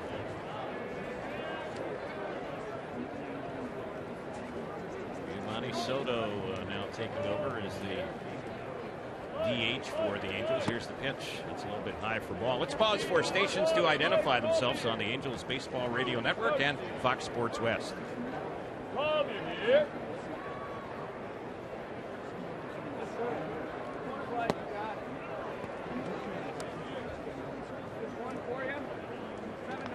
Next pitch was cut at and missed for a strike.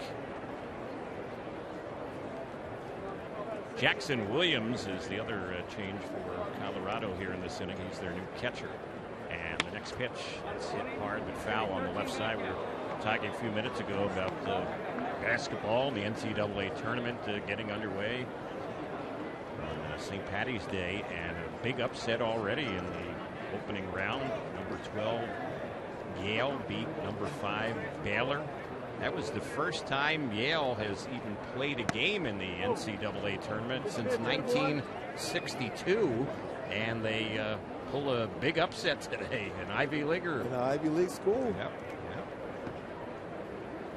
That's what you just never know in the big dance. That's why it's March Madness, yes. Scooby. You think? That's why it is. 3-2 is the count.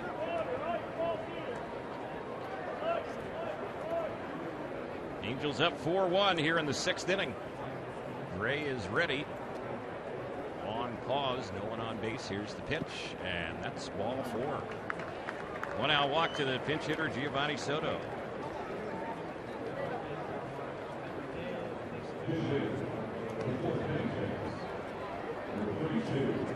Todd Cunningham is going to bat now. He is going to pinch hit for Cliff Pennington.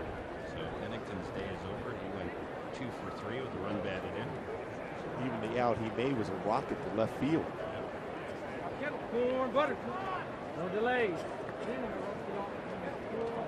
So we're starting to see some new players in this ball game. The pitch to Cunningham. He lifts a lazy fly ball to right center field, backpedaling a little bit, making the catch on that one is the right fielder Parker, and tagging and hustling from first to second on that fly out will be Giovanni Soto.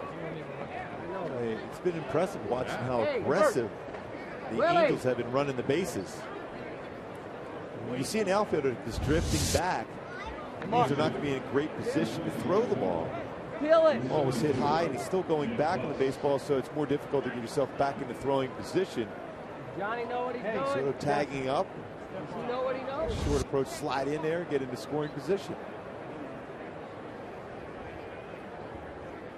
And they're going to appeal it. And let's see what they say. They say he was tagging after the catch, so no problem there.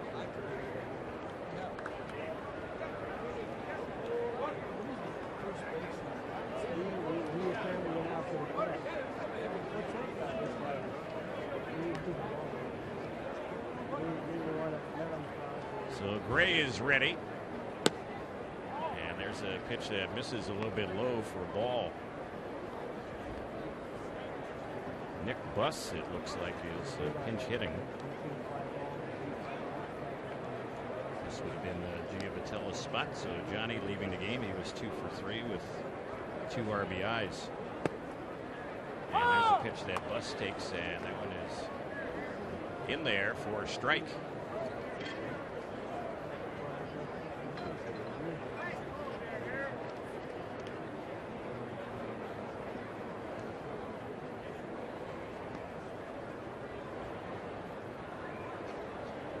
Gray is set. He's deliberate out there on the mound, and then sneaking over was the shortstop, and no pickoff throw to second with Soto there.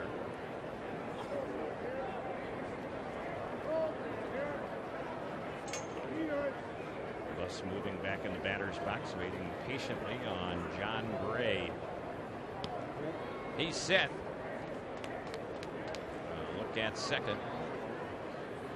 Here's the next pitch. It's lifted high in the air down the right field side. That one is tight to the line down in the right field corner, and it just drops foul down around the Rockies bullpen that runs alongside that right field foul line. That was a towering shot down that right side, but foul. Well, John Gray takes a long time in between pitches when he gets in that set position, but almost complete opposite what we saw from Hector Santiago with his quick pace.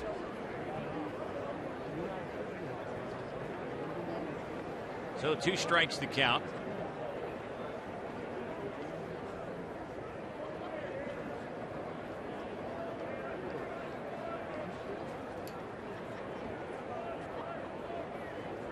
Gray ready. Here's the next pitch, and that's cut on and fouled back behind the plate. Let's go.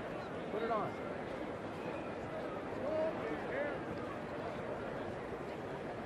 Looks like Gregorio Petit has gotten a bat, and he's waiting on deck for the Angels. So he will be Hi, Jack. the next batter after this matchup here. Buss against Gray. Petit. Good hit for C.J. Cron.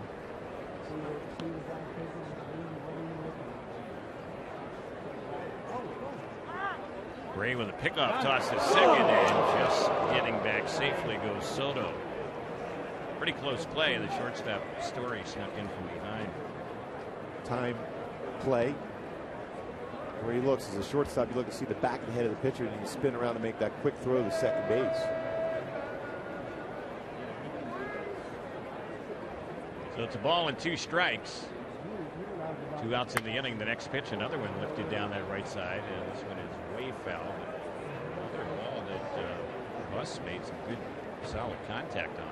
There's a couple different pickoffs you'll put on as an infielder to your pitcher. One, for the daylight play where you shield the glove, you spin around and throw. Also, there's a timing play where you look back as a pitcher towards your shortstop or second base, and then you look towards home. As soon as they see the back of your head, that's when the shortstop will go to the base. Here's the next delivery, and that's a swing and a miss. He threw it by him, struck him out, and that's how the inning will end. Not much happening for the Angels here in the 6th. Bottom of the inning is coming up. It's 4-1 Angels on the Angels Baseball Radio Network and Fox Sports Web.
ball game is Angel closer Houston Street here in the bottom of the 6th inning.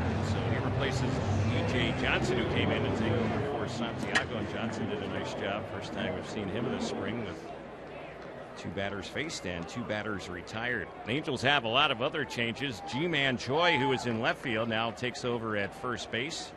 C.J. Cron has left the ball game. Johnny Giovatella's done for the day. Sherman Johnson replaces him at second.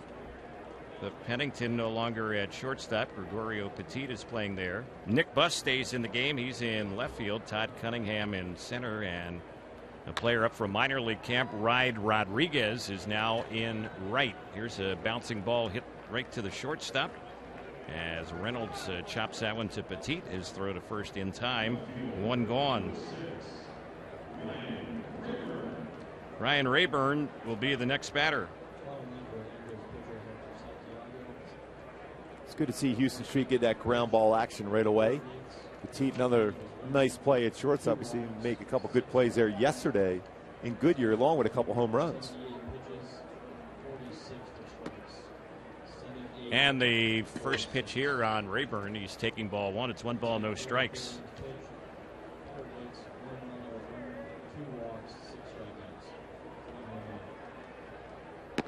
Street's next delivery, that's on the outside corner. A called strike as Street works. This is just his 3rd appearance. 2 innings of work coming into today.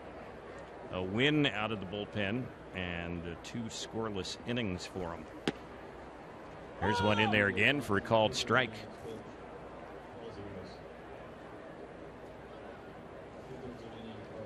As a closer, you know exactly what it takes to get yourself ready to start a season. You want to start slow.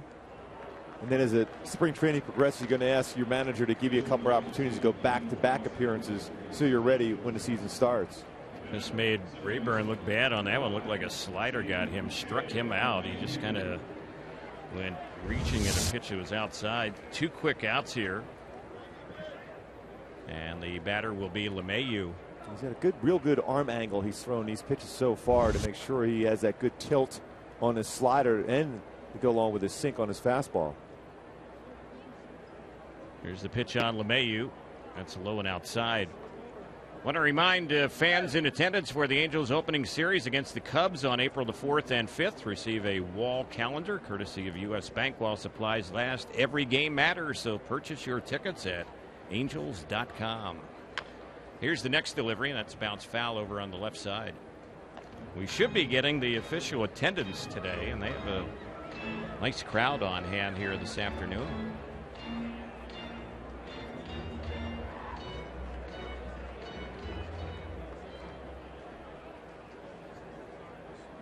Street is ready. And with 2 outs, here's the 1-1 pitch. Popped in the air on the left side, going after it in foul territory with a play. Making the grab is Petit, the shortstop, and the inning is over. A quick, clean inning for Houston Street. 7th inning coming up. 4-1 Angels on the Angels Baseball Radio Network and Fox Sports West.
Fans, don't forget the 20-game flex plan. It offers a variety of game options to choose from, which include opening night, premium matchups, and popular promotional giveaway nights. Visit angels.com/ticket plans. Here's a fly ball lifted down the left field side, but that one's going to push back to the Angels bullpen out of play.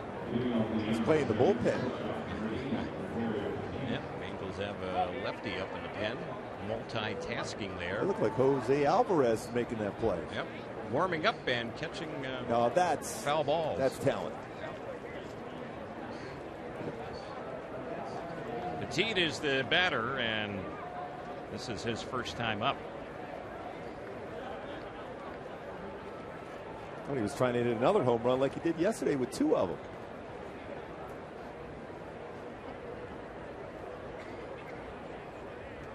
And the pitch, that one is fouled off on the right side.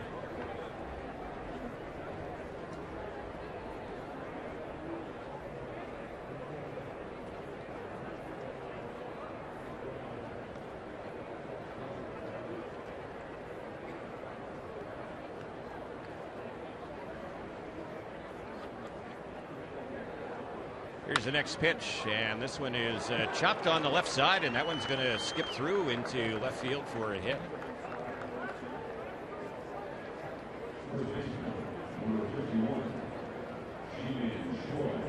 G-Man Choi will be the next batter.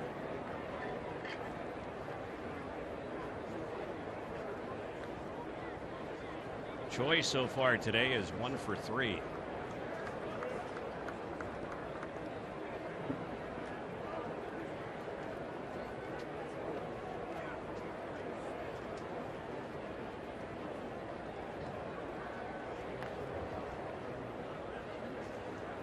Left-handed batter at the plate. Runner goes. Pitch is fouled back behind the plate.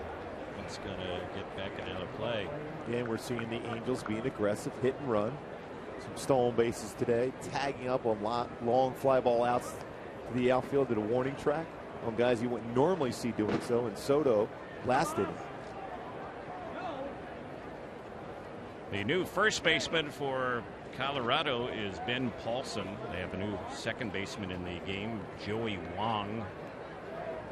A new shortstop as well. There's a cut and a miss by Choi. A couple strikes on him. New shortstop is Emerson Jimenez.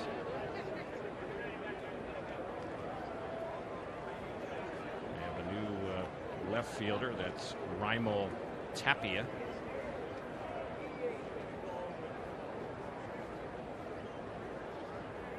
Here's the pitch. That's hit well into center field. Going back on it is Barnes. Battling the sun out there. Now spots it and makes the grab. And out the straightaway center. It's the first out here in the 7th.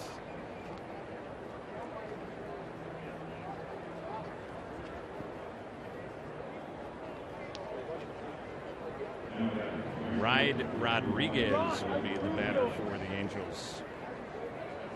And he is hitting out a Gentry spot. First time we've seen Rodriguez in a game this spring for the Angels. Right-handed batter. Gray bluffing a pickoff toss over to first base. Boy, a huge crowd here today on St. Patrick's Day. Sellout crowd, 11,468. 11468. Here's the pitch. Rodriguez lifts one in the air in the right center field. Chasing after it, though, and making the grab is Kyle Parker. So it's going to be out number 2.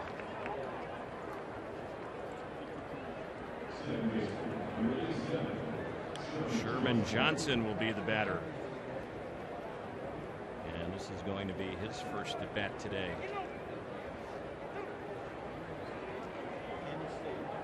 Johnson is hitting out of Ortega's spot, and Rafael, who was the 7-hole hitter, went 0 for 2. Seen some real good plays by both teams in the outfield in this game. Yeah, a lot of action in the outfield today.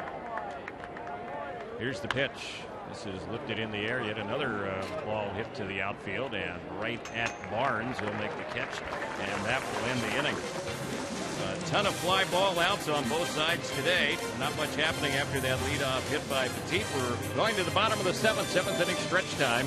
Angels leading the Rockies 4-1 on the Angels Baseball Radio Network and Fox Sports West.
Lefty reliever Jose Alvarez, so he'll take over for Houston Street.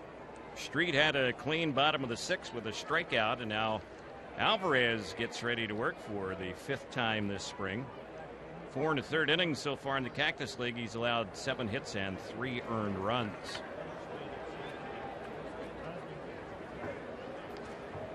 Alvarez, pitcher number 4 of the day, and his delivery that's fouled off on the right side, backing out of play. Brandon Barnes, the batter, he's batting for the 3rd time in this ball game.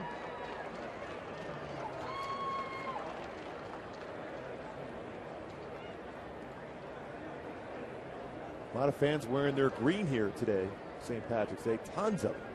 Yep. Here's the pitch. It's outside. It misses. 1 ball, 1 strike.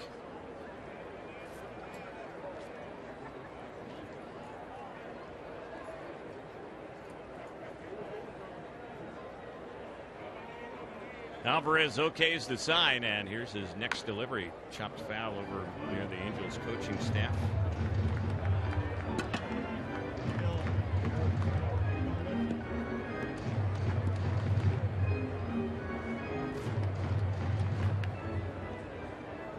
So it's a ball and 2 strikes here on Barnes.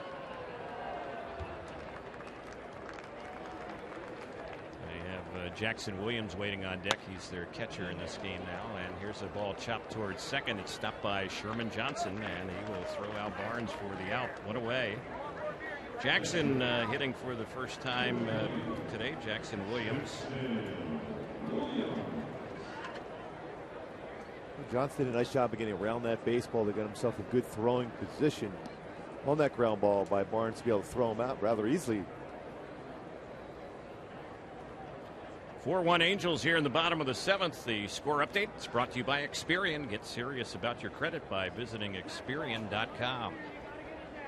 Here's the pitch on Williams, and it's on the outside corner, called strike.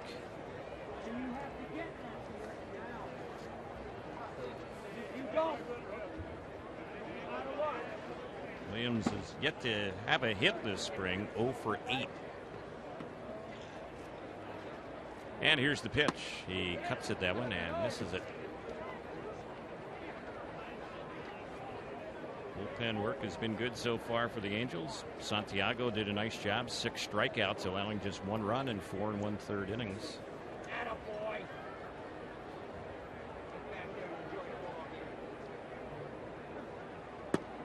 And the next delivery, that one misses. 1 ball, 1 strike.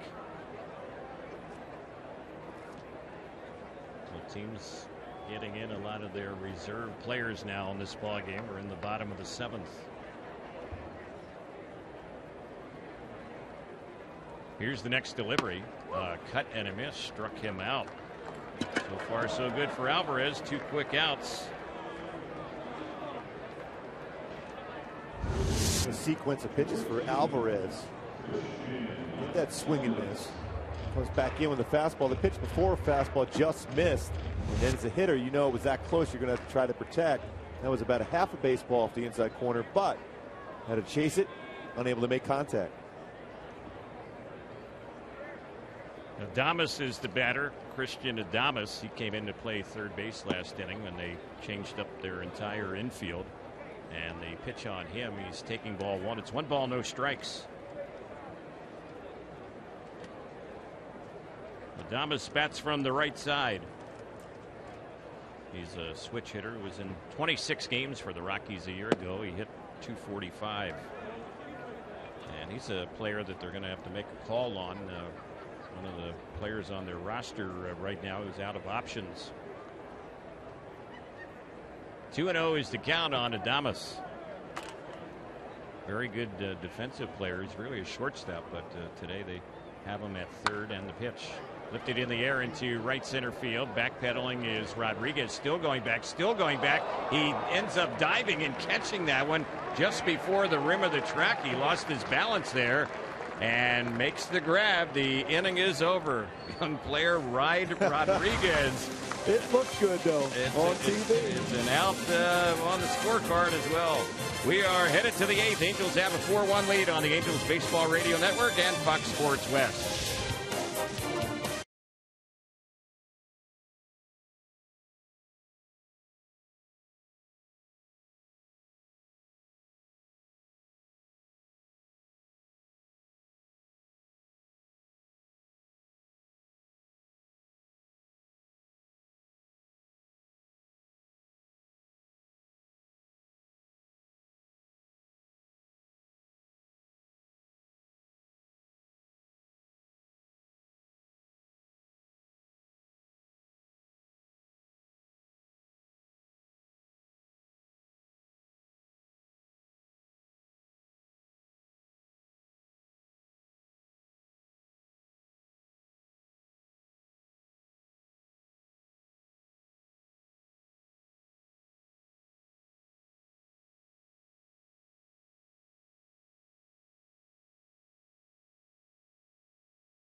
Move to the top of the 8th. They have a new pitcher. His name is Jason Gurka, and he will be their 4th pitcher of the day. He replaces John Gray. Gray did a good job. 4 innings of work. He gave up only 2 hits, no runs. And the first pitch here from the new pitcher Gurka, that one is chopped foul right by the plate. At the plate for the Angels is Jeffrey Marte. He's gone all the way at third base, a 1-for-3 day with a run batted in. 3 strikeouts and 1 walk given up by John Gray in his 4 scoreless innings. Next pitch, that's fouled off on the left side. Fans, if your computer is running slow, go to mycleanpc.com. Get a free computer diagnosis. In minutes, you can activate MyCleanPC software to clean out the junk that may be slowing down your computer. Check them out at mycleanpc.com. 4-1 Angels, top of the 8th here at Salt River Fields at Talking Stick, and there's one taken for a ball.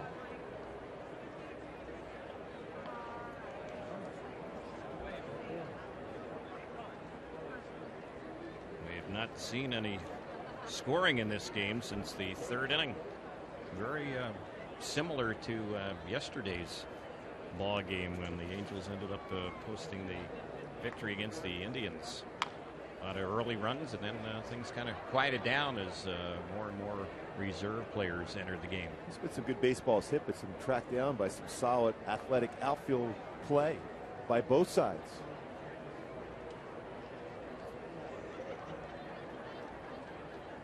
So it's 1 ball, 2 strikes.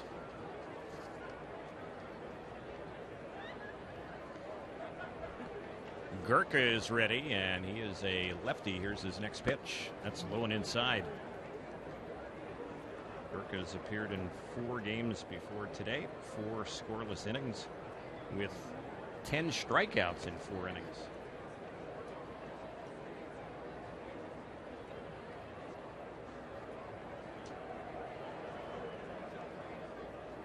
He's set. Here comes the pitch.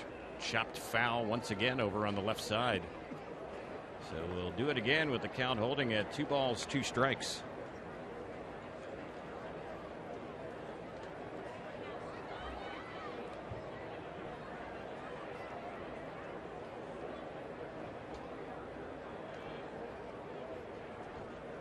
Marte having a long at bat here. He's fouled off a few pitches, and he ends up taking that one, and that pitch misses low.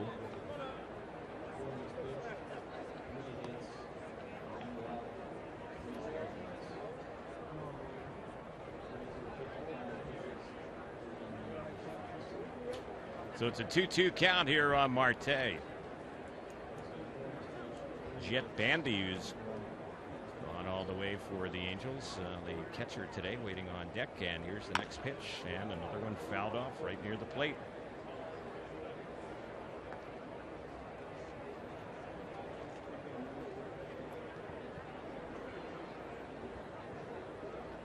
Count remains 2 balls, 2 strikes. A good little battle here. Yeah.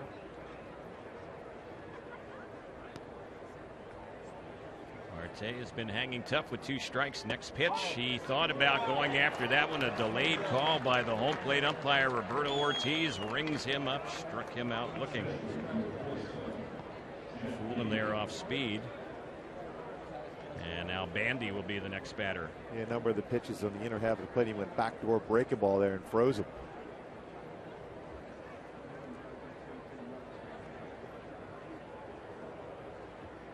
Bandy's had a 1-for-3 day. He's doubled, and he's also scored a run for the Angels.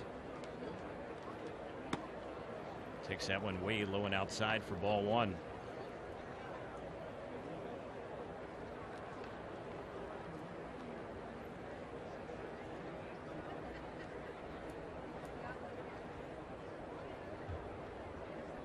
Gurka is ready. Here's his next pitch. That missed inside. Ryan Gurka ended up getting to the big leagues last year with the Rockies and appeared in 9 games for them.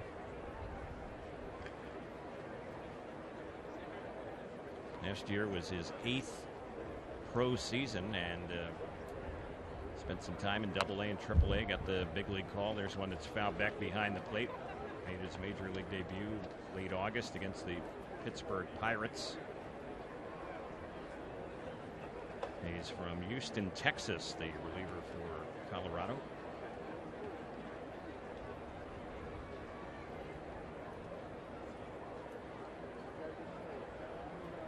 Here's his next pitch. That's fouled back behind the plate. So the count on Bandy, 2 balls and 2 strikes. Even that last at bat for Bandy hit the ball very well to left center field that Barnes tracked down at the warning track. Jet Bandy's a big guy, 6'4", 235-pounder. And he had a very solid year last year at AAA Salt Lake, hit over 290. Came up with the Angels when the rosters expanded. He bloops this one into left center. A lot of people chasing, and it drops in. Bandy will make a big turn at first, but go back to the bag. They had 4 players in pursuit of that ball: the left fielder, the center fielder, the second baseman, the shortstop, and Bandy snuck that one in. That was an outstanding sand wedge. Phil Mickelson would be jealous of this sand wedge, and drops that one right in between all those defenders. 4 of them, like you mentioned, Terry. Yep. 4 of them. Dropped it right on the green. Yes. Close to the hole. So Bandy a 2-hit day.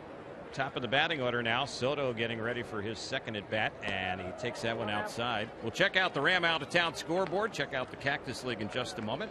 It's brought to you by the Ram 1500. Available with Eco Diesel V6 that gets an estimated 29 miles per gallon highway. Visit ramtrucks.com to learn more. And around the Cactus League, just 3 other games to report on today. There's one foul back to the screen. You can hear it bang off the screen. The Reds are leading the Indians 8-6 in the 8th inning. Kipnis a home run for Cleveland. Jay Bruce is homered for Cincinnati. Kendrys Morales is homered for Kansas City. They have a 5-1 lead against the Dodgers in the bottom of the 9th. And in the top of the 9th, the A's are leading Seattle 9-3. Cano is homered for the Mariners, his 3rd this year. Danny Valencia is 3rd for the Oakland A's. There's a pitch that's missed, and the count 0-2. And Cano healthy this year. Battled at injuries, abdominal injury, almost the whole season last year. But he played with that Yes. injury. Didn't really miss a whole lot of games. Here's the pitch, and that's on the outside corner. A breaking ball freezes Soto, struck him out looking. So the pair of strikeouts on called 3rd strikes for Gurko, and now Todd Cunningham will get set to bat. There's really nothing you could do as a hitter. The backdoor breaking ball like that, he was set up in, and he had the catcher reaching back across the plate. It looks like a ball all the way through out of his hand, and might have been one. Here's the pitch, and that's outside.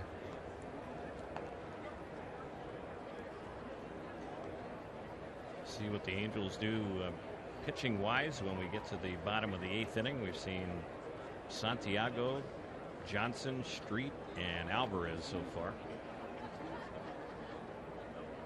Angels about hit the Rockies 12-4, lead them 4-1, and the Angels have been on top the entire ball game. Angels got 2 in the very first inning against the starter Jeff Hoffman, and have been holding on ever since. 2 balls, no strikes. Here's the next delivery, and this is a pop-up on the right side of the infield. Ryan Castillo is now the first baseman, and he makes the grab. Really Long was right beside him. That one is caught to end the inning, and that'll do it for the Angels here in the 8th. Bottom of the 8th is next. 4-1 Angels on the Angels Baseball Radio Network and Fox Sports West.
Angels have a new pitcher. The 5th of the day, Javi Guerra, will take over for Jose Alvarez.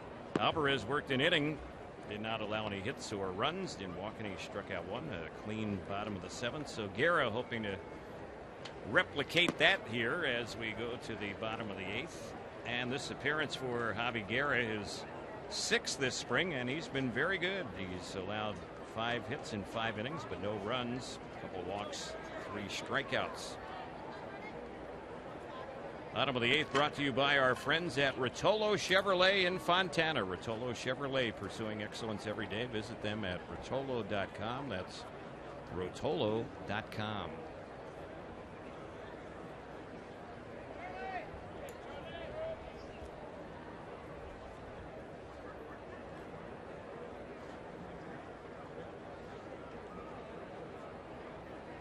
Charlie Blackmon still in the ball game. He's gone all the way as their leadoff man and DH, and he takes that one for a called strike. Blackmon, a couple walks and a flyout so far today.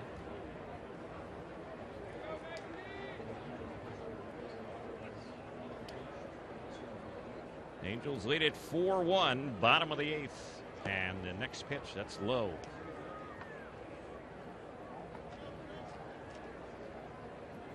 After the ball game, Mark Ubiza will be downstairs to visit with Angels manager Mike Soshin on Fox Sports West on the Angels live show. You'll be joined by Jeannie Zelasco today. Yes, indeed. Yes, indeed. Here's the pitch, and that hits him. So Blackmon on again.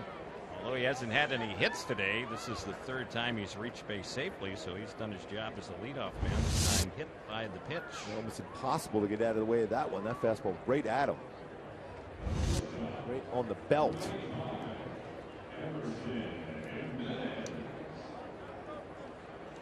So the batter now is going to be Emerson Jimenez, who's playing shortstop for them. This is his first time up.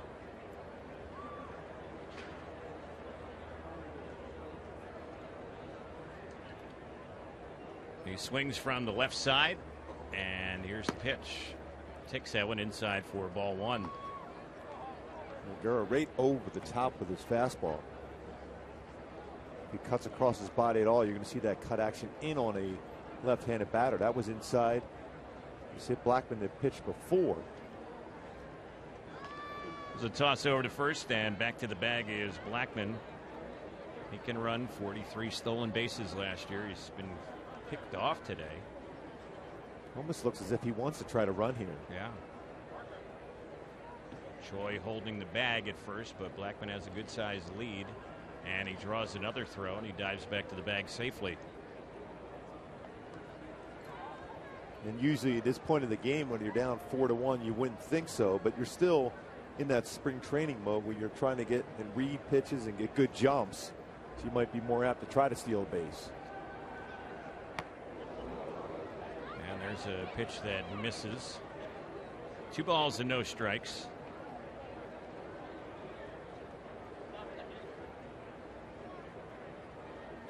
Angels looking to protect the lead, up by 3, bottom of the 8th inning. Angels haven't lost in Cactus League play in a week.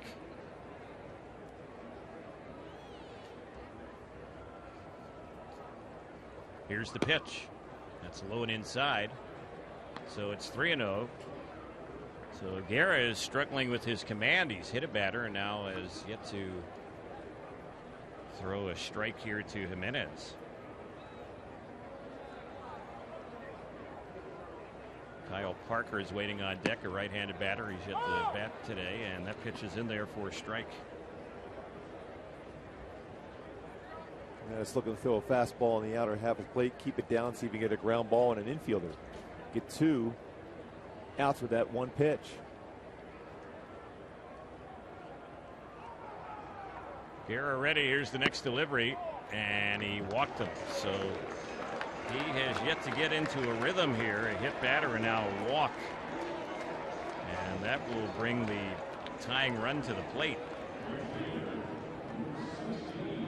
And that's going to get Charlie Nagy, the Angels pitching coach, out to the mound to have a visit with Javi Guerra.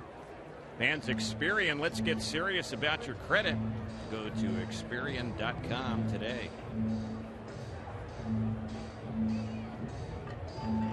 Trying to see if he noticed something wrong with Guerra's delivery. Good conversation.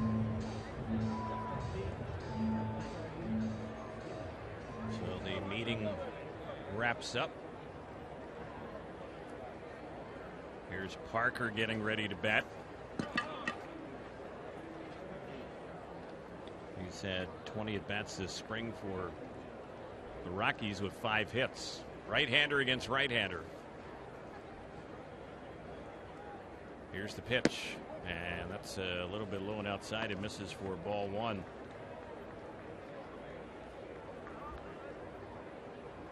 Kyle Parker was a good college baseball player and football player, former college quarterback at Clemson.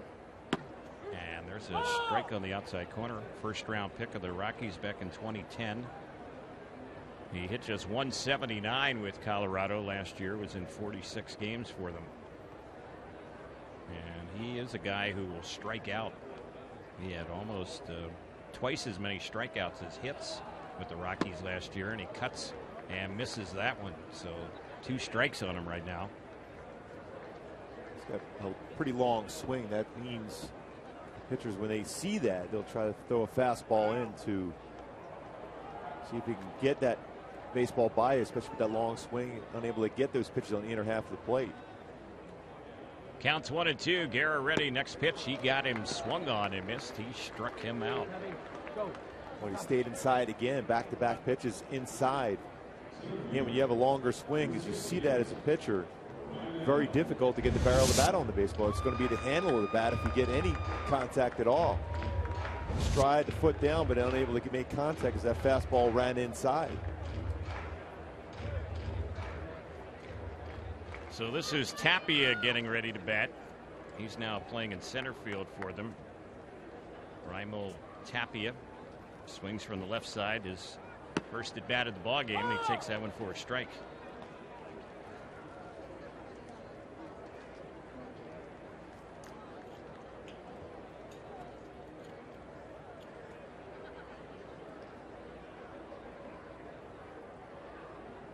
Here's the next pitch. That's cut on, fouled off on the left side. Tapia, a young player from the Dominican Republic. And he is only 22 years old and one of the better prospects in their system.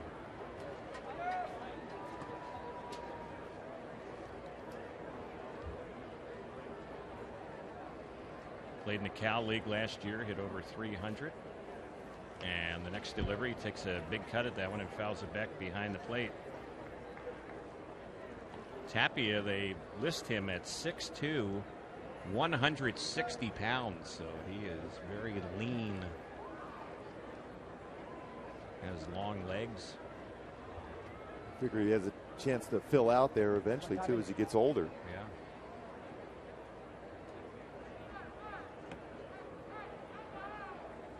Guerra trying to get him. He's way in front. No balls and 2 strikes. And the next pitch, he's swinging at everything, and he fouls that one back behind the plate.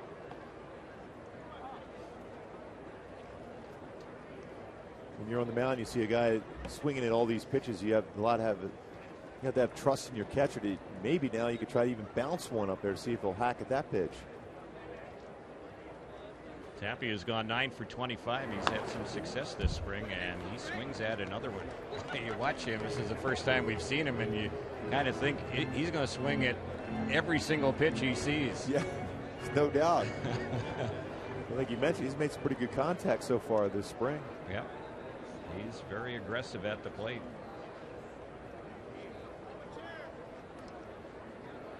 Here as another new baseball delivers, and he lines one into right center field for a base hit. That's going to be a run, and they'll have him at the corners. So that young hitter, very aggressive at the plate, drives in a run here for the Rockies. First time they've scored since the 3rd inning, and now it's a 4-2 Angels lead. Well, he got a pitch in the strike zone that time and did not miss it. Yeah, when you see somebody swinging a lot of pitches out of the strike zone, you want to expand the zone. Even if you're going to throw a fastball, throw it about a baseball or two off the plate. This time it got a little bit too much to the plate, and he made him pay for it.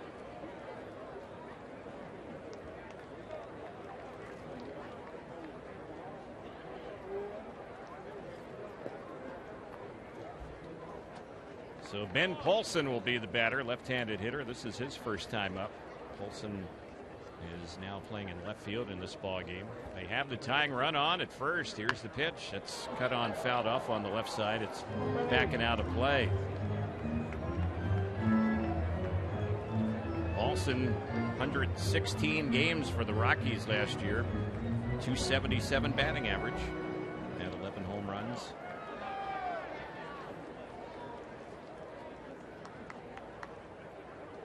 Next delivery, that's chopped foul.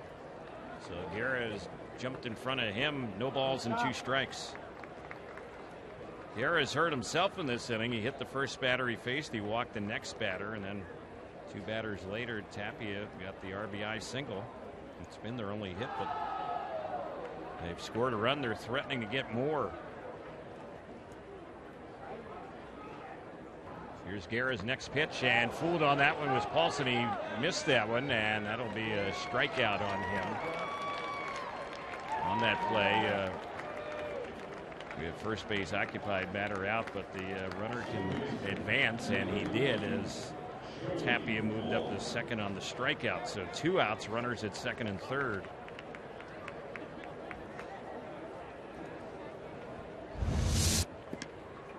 We'll see if Guerra can minimize the damage. Pretty good off-speed pitch.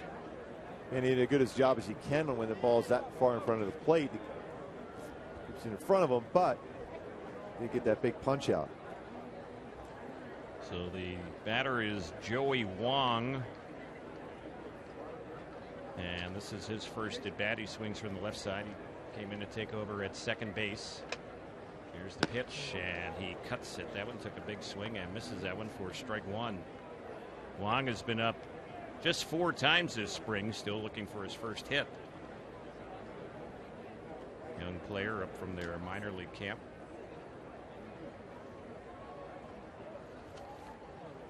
Four, 2 Angels leading, bottom of the 8th. Next pitch, that's low. 1 ball, 1 strike. Angels will play these Rockies tomorrow in Tempe, and another Angel squad will travel to Surprise to take on the Kansas City Royals. Pair of games for the Angels. We'll have the Angels Rockies game. That'll be our broadcast tomorrow from Tempe. The 1-1 pitch. That's lifted into right center field. Long run and unable to get to that one is Cunningham.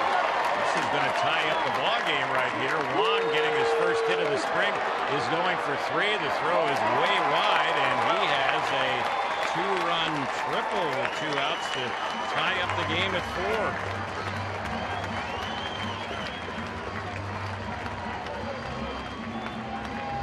4. Well, rough inning for Guerra. He had been good in his first few appearances for the Angels this spring, but today, after 5 scoreless appearances, they've touched him for 3 runs in this inning. Again, that pitch was down, but it got too much to the plate. Well, it was struck very well for a triple. For Wong, good piece of hitting. Cunningham just couldn't get to it, and then it got by him. He had to run back to retrieve the baseball out there in center. So now they have the go-ahead run on, and cut and a miss for strike 1. This is the catcher who's batting. Well, he's a catcher by trade, and this is Castillo batting. And the pitch, he fouls that one back behind the plate.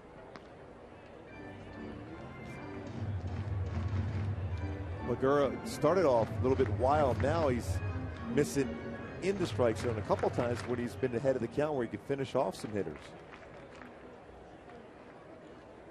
Ryan Castillo, the batter.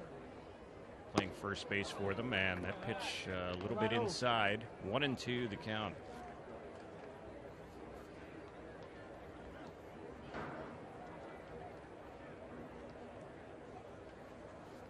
Guerra has thrown a lot of pitches here in the bottom of the 8th. He's facing his 7th batter. Here's the next pitch, and that one is cut on and missed. He struck him out to end the inning. So it was a very unusual inning. He strikes out the side but gives up 3 runs. We're headed to the 9th. We're tied at 4 on the Angels Baseball Radio Network and Fox Sports West.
For the Colorado Rockies, their 5th of the day, Miguel Castro takes over for Jason Gurka.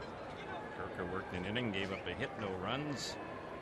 In walking, he struck out 2, so Castro is the new pitcher. Nick Buss will be the first batter he faces. 9th inning, 4-4 the score. And here's the pitch. It's in there for a called strike. Castro is appearing in his 3rd game this spring, just 2 innings, allowing 1 hit, no runs. And the next delivery, this is lifted in the air into shallow center, but they're making the grab on it is Raimel Tapia. That's the first out. Gregorio Petit will be the next batter. Castro is a tall, lanky right-hander. They list him at about 6'5", 190. And he came over from Toronto. He was part of that deal for Tulowitzki last July. Very good arm. Fastball top out around 99. He has a slider and a changeup. And he was actually the Blue Jays closer in April of last season, the opening month of the season. But then was traded over. ERA last year was 6.11. And there's a pitch that is swung out, and the bat goes flying out of the hands of Petit over near the Angels on deck circle. Well, you can see how good and lively that fastball is. They got some serious talent back from the Tulowitzki trade from Toronto. No doubt. Hoffman, who started the game today, was a big piece of that trade for Tulowitzki. Here's the pitch, and that one fouled off, and that got a piece of the home plate umpire, it looked like. Let's pause for stations to identify themselves right here on the Angels Baseball Radio Network and Fox Sports West.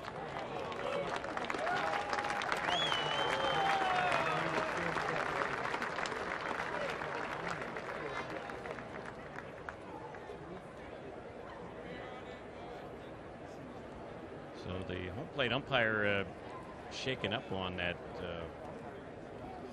foul ball there. Appears to be okay.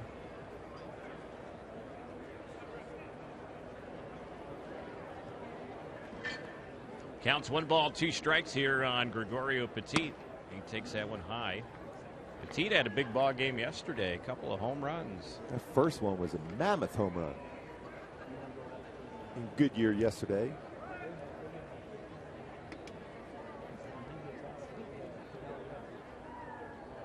Two balls and 2 strikes. Next delivery and a swing and a miss. Well, you can tell Castro has a live arm. You hear the sound of the catcher's mitt from that fastball also. Yeah. So he's retired the first 2. Here's Choi, who's gone all the way for the Angels today. He started in left field. He's been playing first base the last few innings. Gone 1 for 4.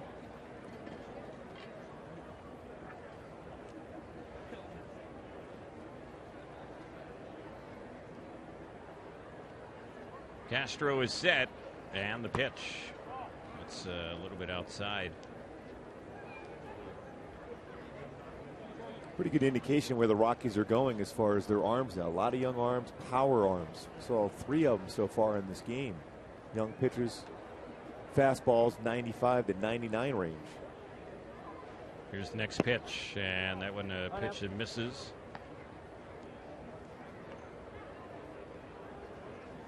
And if you're going to be successful pitching there in Colorado, you're going to have to get some swing and misses.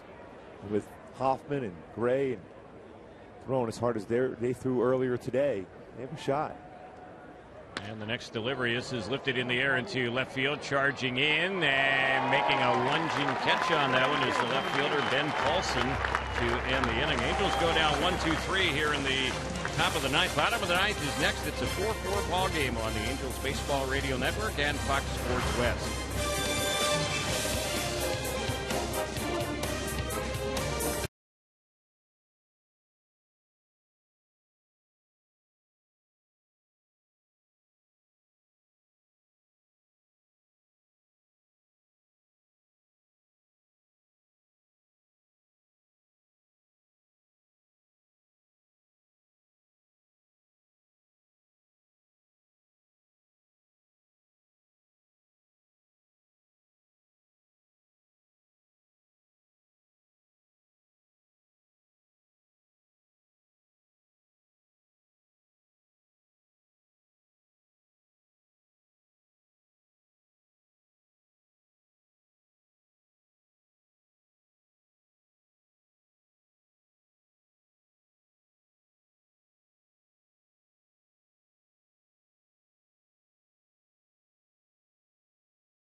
The bottom of the 9th inning, the new pitcher is Lucas Litke, the left-hander, and the new catcher for the Angels is Stephen McGee. So we'll see what happens here in the bottom of the 9th inning. It's 4-4. No guarantee we'll go extra innings here today. We have not gotten any advance notification if the game is tied after 9. That would be it. So we'll just wait and see what develops. Here's the pitch. That's a little bit high and outside for ball 1. It's 1 ball, no strikes.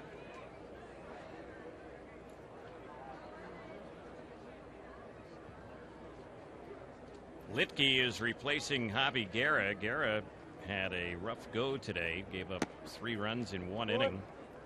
And a little bit of everything. 2 hits allowed. He also had a walk. Had a strikeout. Hit a batter through a wild pitch. Counts 1 ball, 1 strike. Here's the next delivery, and this is chopped deep on the left side. It skips off the glove of the third baseman, and that's Marte, and then the ball goes into shallow left center. We'll see how they score. It wasn't a real easy play, but they are going to charge Marte with an error. He had a range to his left, got some glove on it, just couldn't hit the handle.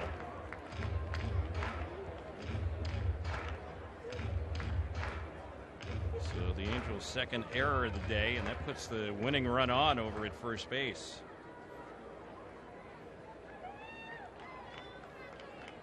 Marte has gone all the way today at third base, and he really hasn't had much action at all. A lot of flyouts in this ball game. Here's the pitch. Here's a bunt back to the mound. Litke fires to second, and it's in time. Good job by the pitcher, hustling off the mound. Litke doing his job over there. They tried to sacrifice that runner up to second, but Litke throws him out. So Adames is on over there at first base after the botched sacrifice attempt. Runner at first on the fielder's choice.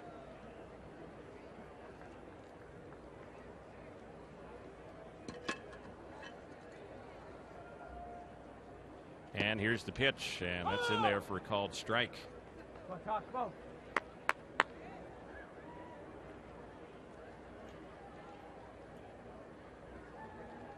Mike Tauchman is the pinch hitter. So they brought in a left-handed batter to face the Angel lefty reliever. And the pitch on Tauchman, he fouls that one off over on the left side. No balls and 1 strike. He's had 4 hits and 18 times up this spring.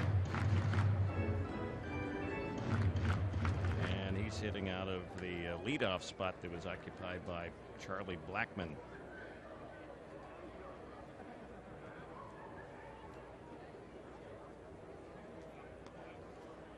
Litke is ready. A look over at first base, and here's his next delivery.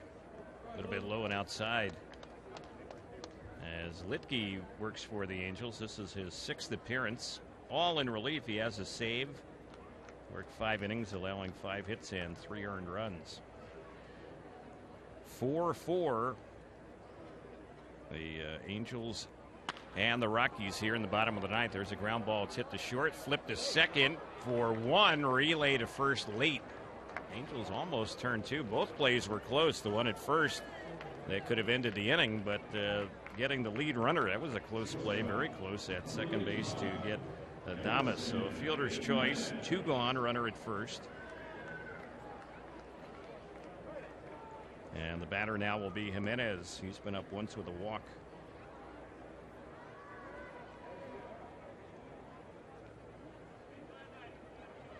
The Angels have action in the bullpen.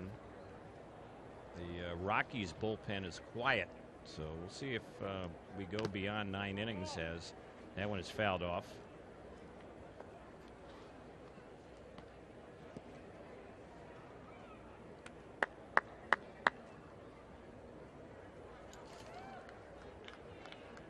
Emerson Jimenez, the batter.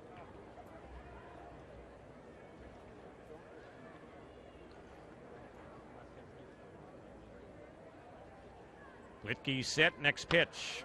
Grounded deep in the hole at short. It's fielded by Petit. Flips to second in time. And the inning is over on the 6-3 ground out. Well, we're just kind of gauging what's going to happen here. We do not see the Rockies taking the field. And the umpires are leaving the field. Where they enter, it's actually out in center field. So apparently we are done here. There hasn't been an announcement. Fans sense that's the case, and I guess that's going to do it. We'll wrap things up here today at Salt River Field at Talking Stick, with the two teams playing to a 4-4 tie. Angels have had a couple ties now, 2 of them in the last 3 games, and have had 3 overall this spring. Cactus League record for the Angels is now 8-6-3, and the Rockies are 8-7-1. Let's go down to Mark Dubisaw along with Angels manager Mike Scioscia. Thanks, Terry. So, what did you see out of Hector Santiago? We talked about it before. You wanted to get in that 5th inning, about 75 pitches. He looked pretty crisp out there today. I think as he got into the game, you saw his velocity pick up, Gooby. And one thing he was doing was glove side, the righties and lefties, really driving the ball in there, which was good. As the game went on, brought his changeup in, threw some good breaking balls. Hector, he pitched well for for getting into that 5th inning for the first time. Another game with a lot of good swings once again. You're very aggressive, too. Is that part of your thing you're going to try to do, is more so even with spring training into the season, running more? That's what the team did so well again today. Well, you're always looking for opportunities. But I think the composition of our team now is going to give us more of those opportunities, and we're going to put guys in motion when we get an opportunity, and when we're not, we'll play baseball. But I think we have a little more team speed this year. Good thing from good seeing Houston Street out there again. How much more of a workload are you going to go as spring training progresses with him? He's probably he's got 5 or 6 more outings to go, and he keeps getting a little better every time. And Houston feels good right now. Happy St. Patrick's Day, Soch. Right, safe trip back. Thank you, man. Thank you.